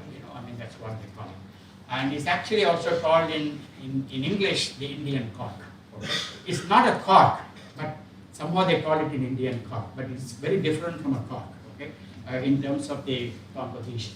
Now, what is this product? It grows in marshy lands. It doesn't require soil.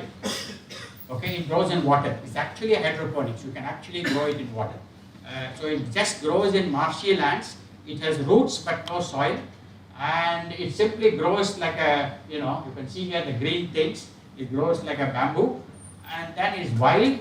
So people go and cut it at the water level and then bring it. They allow it to dry. When it dries, they call sun dry. When it's dried, it becomes like this, which I show you now. It's all dry. And then they take a very sharp knife, all these artisans, and they peel off like a outer layer. And when they peel off the outer layer, you get this beautiful white inner layer. We call it the pith. It's like a coconut, right? You take the coconut, you get the inner layer, which is called the pith. I call this the pith. I call it the shola pith. The white inner layer. And this is all done by artisans. The family traditions. You go to small places. I've been to Shantiniketan, I've been to Murshidabad. All these people, little small houses, they do all this work. And this is what is called shola. It's a cash crop grown in September to October. And I think in Bengal it's more than a plant. It's a partner in Bengal's cultural journey. It's just not a plant. For them, it's part of the culture. Okay. Well, this is what it's all about. I'm sure you have seen these products, in showrooms, in shops and things like that. Beautiful product. If you go to Calcutta airport, when you walk from the arrival to the baggage collection, look on your right side, you will see this shola art all over the place. So you don't have to, it looks like ivory, but it's not ivory. It is all, products made of this, white part of this thing. Now, it's an interesting product, so what did we do? We said, can we look at the structure of this product? So that's where we started. So the first thing was, what is this product about? I knew it must be porous, just because I just now showed you a polyethylene becomes white when it's porous, right? Because otherwise this polyethylene was transparent. Similarly, cellulose is transparent. But because of the porosity, it has now become white, because it's basically scattering of light. So I said it must be porous. So let's first start looking at the porous structure. So we did some very nice tomography, both SEM and SEM tomography. And you can now see a beautiful structure. Now you know the reason I got fascinated by this is because you see here there is a large pore and there's a small pore inside. Can you see that? Now you see why I got fascinated. I made with hype, with so much of chemistry, and I made 2 layers and I sandwiched them to get the large pore and the small pore in one single structure. And it took me 7 years to do that. I mean, 4 years to do in the lab and 7 years to make a product. Here nature has made it by itself without any effort from human, ingenuity. And they have made, the nature has made a hierarchical structure in which there is a large opening, which is actually macro scale opening, and inside that macro scale, if you see, zoom in, you will see small openings, and this is actually micro scale opening. Now obviously, why did nature create this? Because it was actually taking nutrients from water through capillary action. That's it. Nature wanted to do that. This plant does not grow in the soil. It grows in water. So how will the nutrients go into the plant? It has to take it by capillary. It has to go against gravity. If it has to grow against gravity, it requires capillary action. So it created this hierarchical pores. Exactly like what we did in 2004, 2005, and we created that absorbent polymer, at that point of time. Exactly the same principle. I didn't know that nature has already done it, and that's why I got fascinated by this material. So we have spent a lot of time for the last 5-6 years. There are 7 papers now written on the subject at this moment, and 4 patents filed as of now. And it's a fascinating, material. And we have done a lot of other work. This is the surface of this material. We have also done the 3D segmented images of these pores. We can actually look at the pores across the cross section. We can actually do a tomography. This is basically an X-ray microtomography that we have done. And now we can see here, you can actually do a section, and you can actually measure the pores as a function of distance. And that's what we have done. And we have now calculated based on this that this is 90% porous material. 90% is porosity in this material. Only 10% is the biomass. 90% is all porous structures. And that's a very high porosity for a nature's own made material. And now what we did, of course we have done all the characterization. It's got a Young's modulus of about 2.1 megapascal, a compression test of about 695 kilopascal, a density of 0.03 grams per square centimeter. In fact, this is the lightest natural material known to mankind or humankind. There is nothing lighter than this that we know today in the world. This is the lightest. I have gone through the literature. If you do expanded polystyrene, which is called polystyrene foam, you can get lighter than this, but that is synthetic. Okay. But by the way, these properties of this material match very closely to an expanded polystyrene material, a classic expanded polystyrene foam material. This material actually matches. It is a medium molecular weight cellulosic material, about 250,000 grams per mole. It has got about low crystallinity, and this is what I was talking about 45% crystallinity. Okay. Typically, cellulose can have anywhere between 40% to 95% crystallinity, but this is on the lower side of the crystallinity scale of cellulose. Well, we understood a lot of these materials, we actually took this biomass, subjected to fractionation, which is what people will normally do. We subjected to very careful fractionation. My student in ISR Calcutta, Kia Mandal, she did this work, and she isolated every fraction, in this. And this is a very laborious work of fractionating biomass. And then we characterize every fraction by a combination of analytical tools. And we understood what these fractions are. Again, it's almost a year's work, but if you want to summarize it, it is 70% cellulose, it is 15% hemicellulose and pectin, it is 10% lignin, 2.5% of a wax, and I will talk about this wax a little later. It's basically a natural polyester wax, and about 2% of protein, and we have characterized all of them analytically, so the entire biomass has been characterized. Now, what is fascinating this material is, this is one of the few biomasses in the world which has the highest amount of cellulose. And you can see here, I've given you sugarcane bagasse, rice straw, bamboo, copac fiber, milkweed floss, they're all biomass material that you can see, and they all have roughly 40, 35, 45% cellulose. This has 67 to 72% cellulose, which is a very high order. And if I take into account 15% of hemicellulose and pectin, it actually adds up to about 85% of fermentable sugars. Okay, because hemicellulose and pectin can also be fermented. And therefore, interesting thing is, it has a very high level of fermentable, potentially fermentable sugar, and that is another story that we have already studied in terms of fermentation of these materials, and to produce, just to understand the fermentation kinetics of this material, because very high cellulosic content. And I will not speak about it today. All right, the most interesting part is this material is completely hydrophobic. 135 degree the contact angle. Now you see, it grows in water, but it hates water. It's nature's beauty, It grows in water, but it doesn't like water, It looks, in a way, not intuitively contradictory, right? Why should something which is growing in water hate water? But actually, it's nature's protection.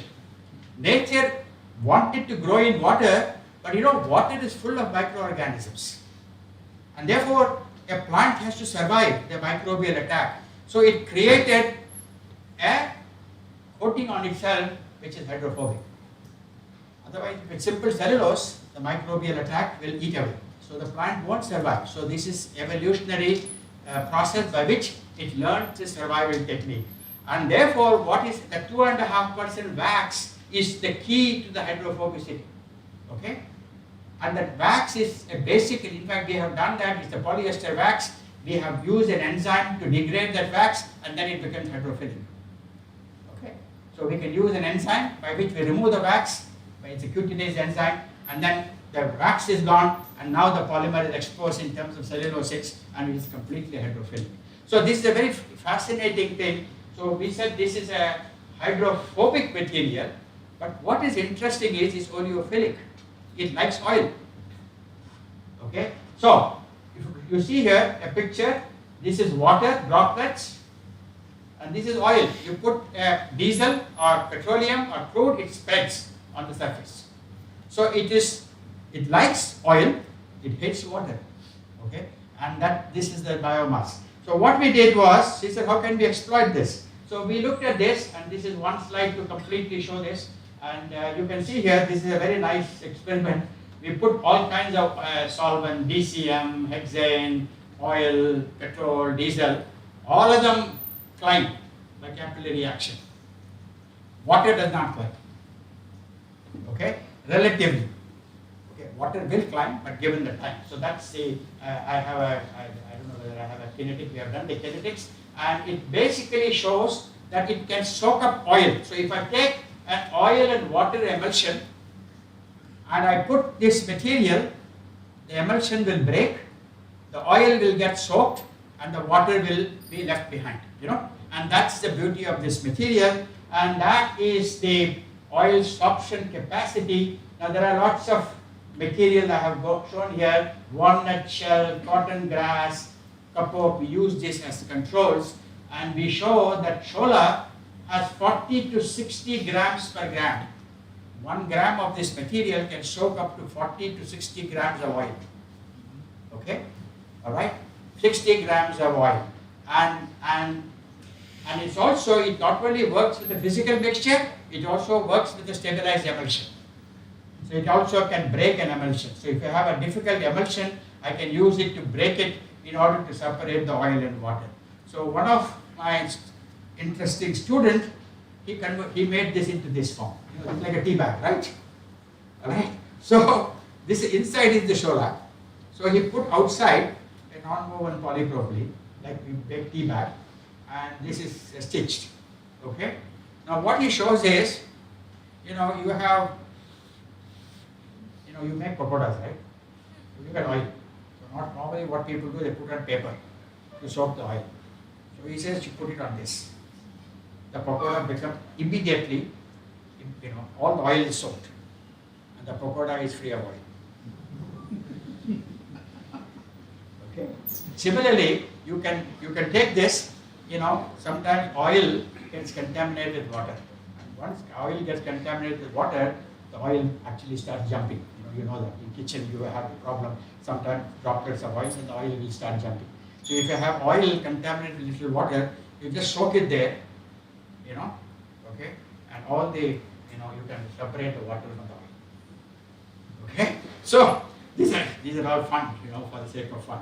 In fact, we went actually to a you know, outside a shop who is making pakodas, and we actually gave him this and said he was putting it on a piece of paper. You know, I said try this, it works better for you, and it works much better than the paper. You know, okay, all right. So, well, we have published this work. Okay, in the last few months. We also have a patent written on this. And if you now Google Shola today, this is the only paper you will find. Okay, so this is the first scientific paper that understands what this material is all about. Okay, I think I don't have much time, but I will probably run through a few more slides. All these things gave us, I said, if we have cellulose here, 70%, and can I extract the cellulose by an oxidative process? Okay, and the gentleman with whom I collaborate, many of you know him, is Professor CSIR Gupta in CSIR Calcutta. And CSIR has been working for a long time on what is called oxidation catalysts, which are homogeneous oxidation catalysts. You see a lot of papers of CSIR in this. And he has been looking at a variety of iron 2 complexes. These are like heme structures, which are actually oxidation catalysts. And he has studied, published a lot of papers, several PhD theses on this. So one day when we discussed it, we said, can I use this to oxidize cellulose from a biomass? Okay? And the reason of oxidizing cellulose is oxidized cellulose is a very valuable material. Okay? Now, well, to cut the long story short, we actually started this work because this was a precursor.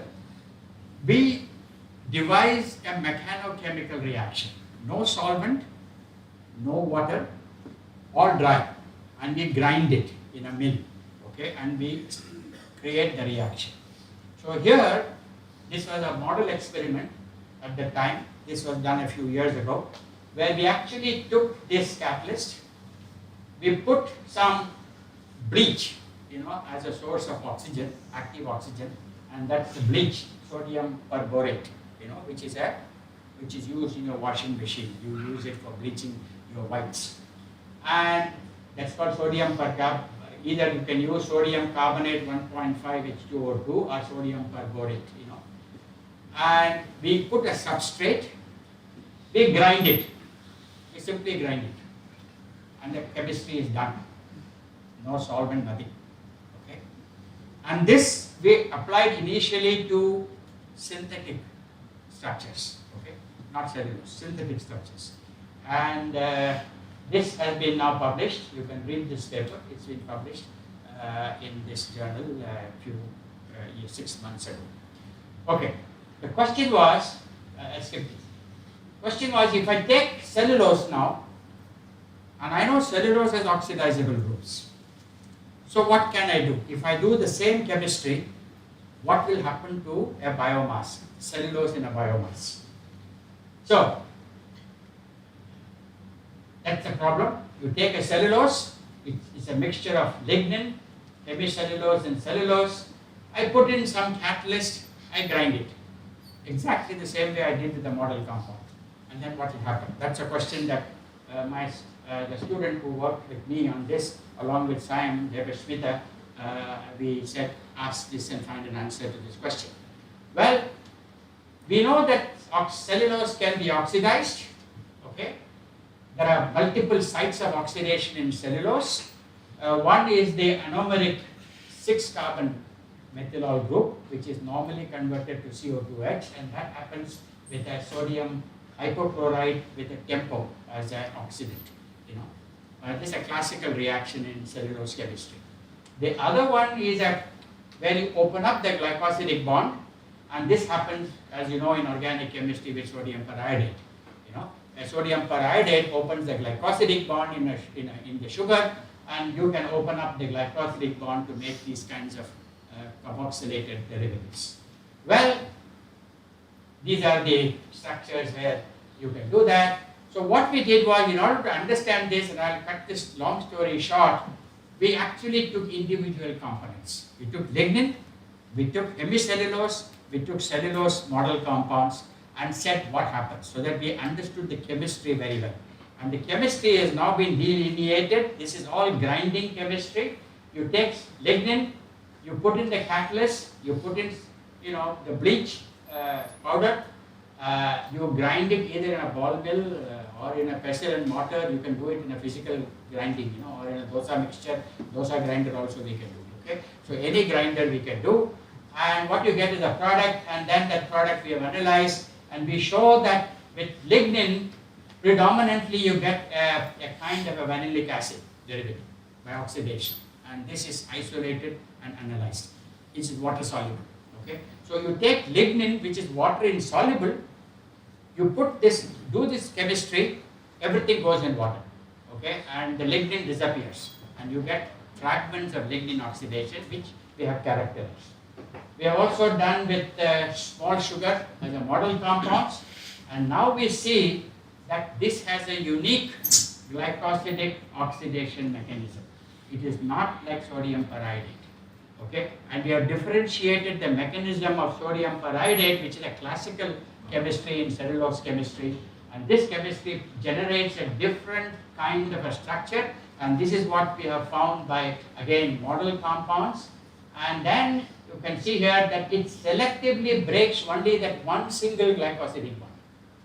Okay, and that's something that we don't understand why and how, but that's what experimental evidence tells us today.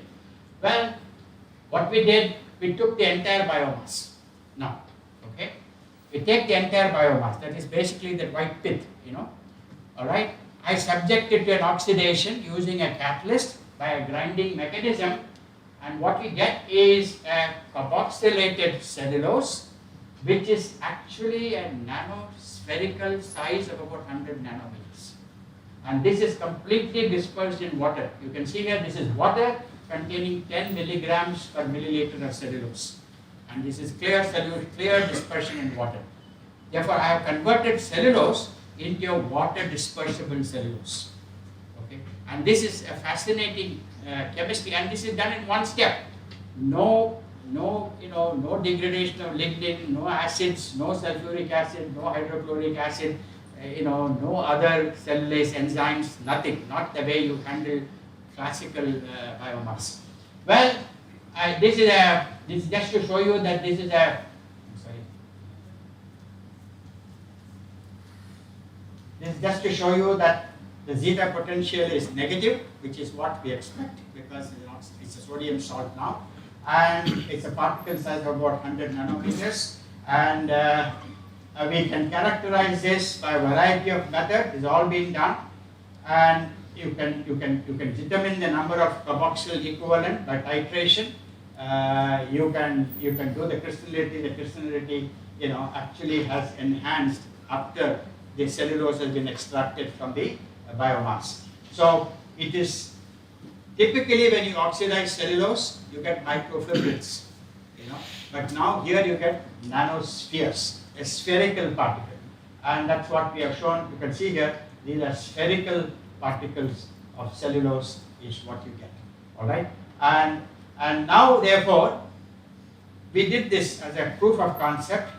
People eat makai, right? So you eat all the makai and you throw the cob.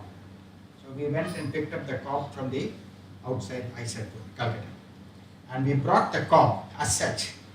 We grind the cob in a kitchen mixer into a powder. And we take that cob and do this reaction. And I get this nanocellulose from the waste that people throw away after eating the corn. Okay? And nanocellulose is actually a very, very expensive material, by the way. Very expensive material to buy.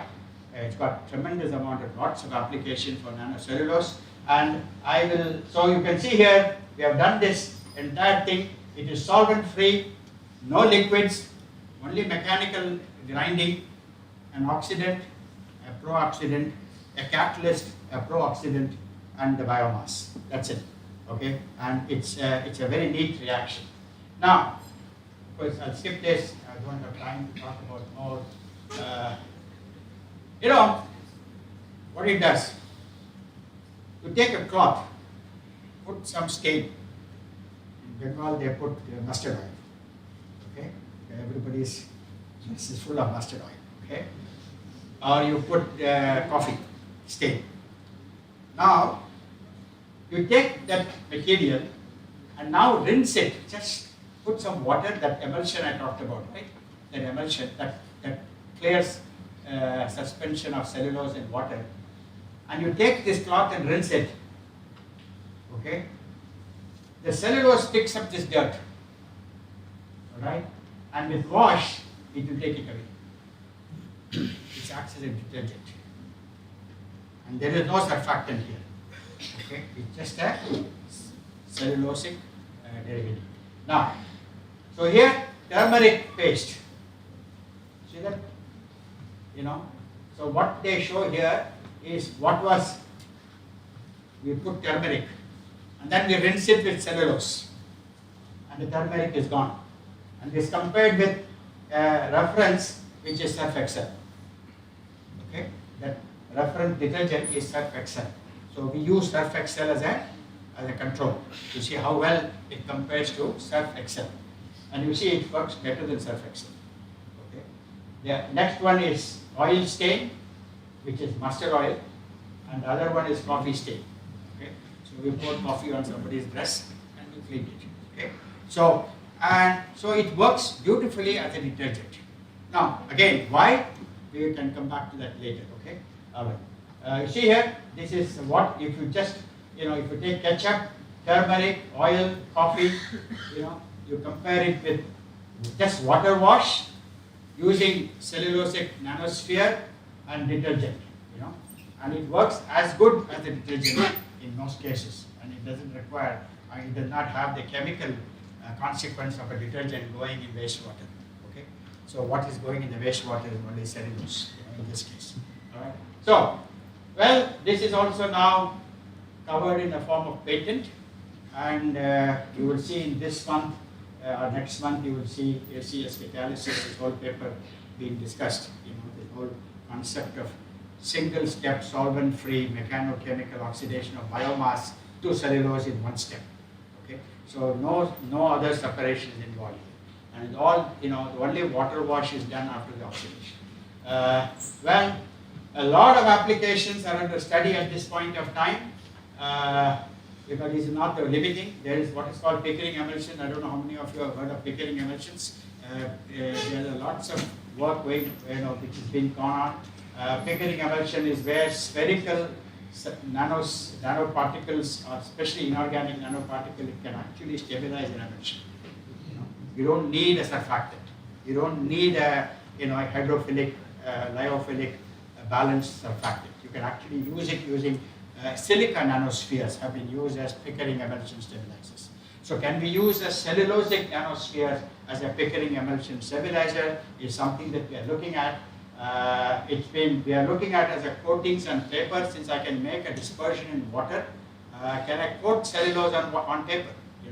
Okay. And these are, I mean, I can get a layer of cellulose on paper, on a cardboard or something like that, and see what properties they have. It actually works as a good hemostat. I didn't have time to talk about it. It soaks blood, beautifully. It soaks blood beautifully. Okay, you take it to your wound with the blood. You have done it on a dog. You create a wound and you put it on a dog. It completely dries and the blood clots immediately. So this is something that we are looking at. It can be used as a heat insulation. It's a porous material. All porous materials are great heat insulators. We know that. That's why expanded polystyrene is used in air conditioning in terms of building. Because it prevents the heat from escaping, the cool air from escaping to the outside. The heat insulation, food packaging. I just want to end up with one picture. I don't know how many of you have seen this hat. They're all worn recently, unfortunately. Okay, this hat used to be worn by policemen in many places. This hat was actually designed by the Englishmen in India. When the Englishmen came here, they all wanted a hat because it's too hot for them in the summer. Okay, they brought the hat from England, but they couldn't wear it. It sweats inside. But their hats were meant for cold weather. And here, if you wear that hat, it sweats inside. They felt it uncomfortable. And they actually designed a hat here. And this hat was made out of this material. And this hat, you will see old pictures, colonial pictures, people sitting outside, both men and women wearing this hat, in the summer. And later, when the police constables used to stand in the junction to guide traffic, the police constables were given this hat to stay cool in the hot summer. And this because it's got excellent heat insulation properties. And if you have a 90% porous material, it's bound to have good heat insulation properties because air is the finest heat insulator. Okay, so you have packed air in a solid, and if you have packed air in a solid, it has to have good heat insulation properties. And the Englishmen, was aware of it, but by practice, And the question is, can we make use of it today? And that's the last slide I have.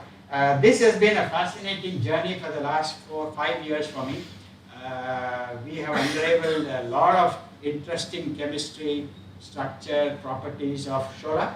A lot of students, both masters, we started with master students, went on to PhD students. The name to the students, Pia, Devasmita, Shan Maria, Kushagara and Snigdha, they are all students currently working today. And of course, I have Syams and Gupta with whom I have collaborated, but I have also extensively collaborated with Dr. Kadiravan. Kadiravan works in NCL and he is an expert in cellulose chemistry. So I have used his knowledge of cellulose and wood. He is an expert in wood chemistry and wood science. His PhD was in wood science, and I've used his knowledge to understand more about Shola. So thank you very much for your kind attention. I think in the last few years of my life, after dabbling in hundreds of things in chemistry, I have come back to look at something so fundamental as something that is available in India in our own backyard. And this ability to understand this science of a natural Indian material has given me more satisfaction in the last 4 or 5 years than all the other 280 publications I've written. They don't mean anything to me now. And what means to me is, all these, we did so much chemistry to do this, and nature has made it so fine, in a very, very simple way. And therefore, the last 4 years of exploration in my life has given me more happiness than the first, how many years? Almost 52 years of exploration. So thank you very much.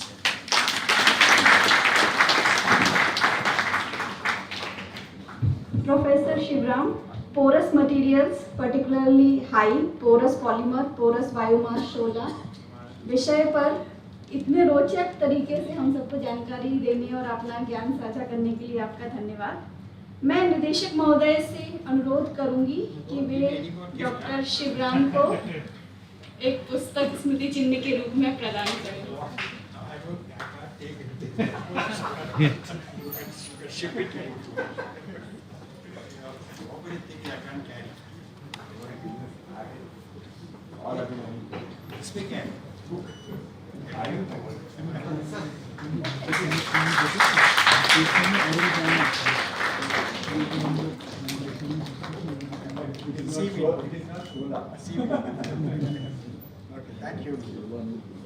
कार्यक्रम के अंत की ओर बढ़ते हुए मैं हमारे प्रशासन नियंत्रक श्री विरंची सारंग को धन्यवाद ज्ञापन के लिए आमंत्रित करती हूँ।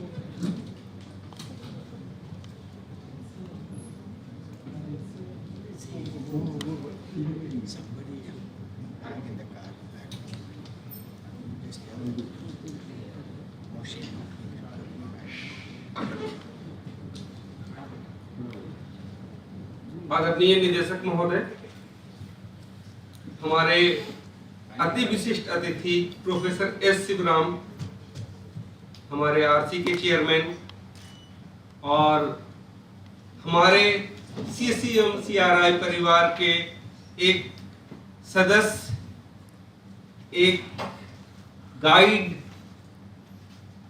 के रूप में हमेशा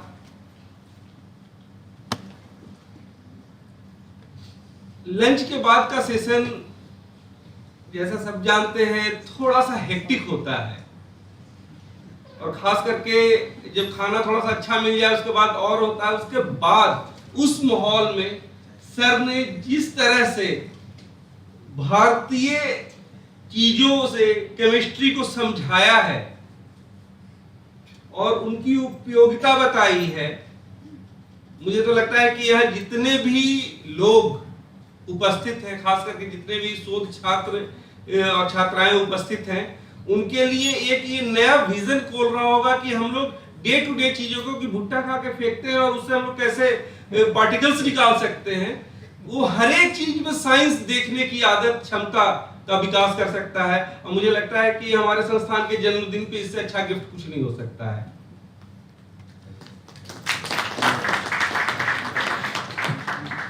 मेरे लिए अति सौभाग्य की बात है कि मुझे पहली बार आप लोगों के सामने बोलने का मौका मिल रहा है, वो भी ये पावन अवसर है हमारे संस्थान के 72वें जन्मदिन का। और जन्मदिन किसी के लिए भी अति विशिष्ट होता है, और यहाँ नेहरू जी का पहली स्लाइड में ही सर ने दिखाया, इन्होंने अपनी छोटी सी चीजों में इतने चीजों को समेटा कि इनके लिए धन्यवाद शब्द कम है। हम लोग कहेंगे बस कि सर आप अपना हमारे 100वें वर्षगांठ पे भी आप अपना आशीर्वाद इसी तरह से आके हमें दें।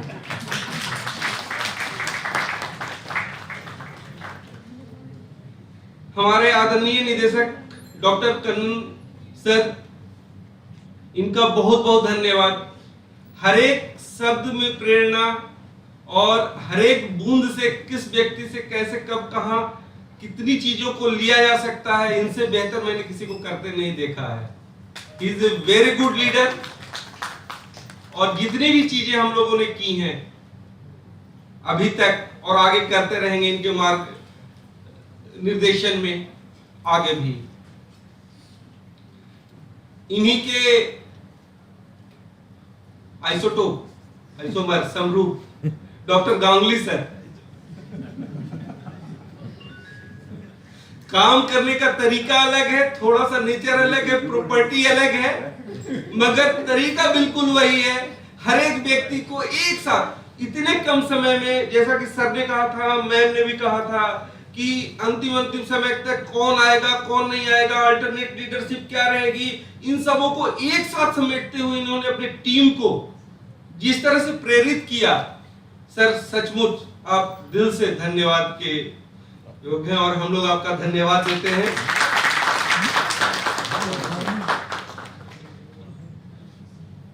डॉक्टर भूमि मैम, अरविंद सर, इन लोगों ने भी इस अवसर पे एक अति विशिष्ट कार्यक्रम का आयोजन किया और जितनी सफलता से किया, आप लोग धन्यवाद के पात्र हैं। और सारे सेनानायक के साथ वो सारे सेनानी, वो सैनिक, वो एक एक व्यक्ति जो इस टीम के रूप में काम कर रहा था, चाहे वो शोध छात्र छात्राएं हों, हमारे एडमिनिस्ट्रेशन के लोग हों, फिनांस, परचेज, जो भी हो हमारे साथ, वो सब धन्यवाद के पात्र हैं। और सर ने कुछ विशिष्ट सुविधाओं का जिक्र किया, तो हम लोग जो हमारे एडमिनिस्ट्रेशन में मैं सबको लेके चलता हूँ, चाहे वो वर्क्स हो, परचेज हो, ठीक है।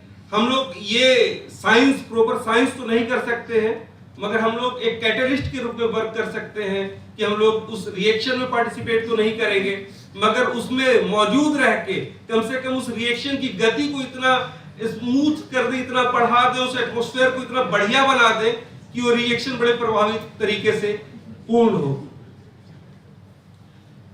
तो इस संस्थान का आशीर्वाद हम लोगों पे बना रहे, और जितने भी अभी 2 बेस्ट एम्प्लॉइज हुए हैं, हर एक आदमी यहाँ उसी तरह से बेस्ट एम्प्लॉय के रूप में काम करता रहे। आप सब लोगों का यहाँ आने के लिए बहुत बहुत धन्यवाद। और सर, सचमुच तहे दिल से इतने अच्छे ढंग से इस पोरस केमिस्ट्री को समझाने के लिए आपका बहुत बहुत धन्यवाद। आप सबों का बहुत बहुत धन्यवाद।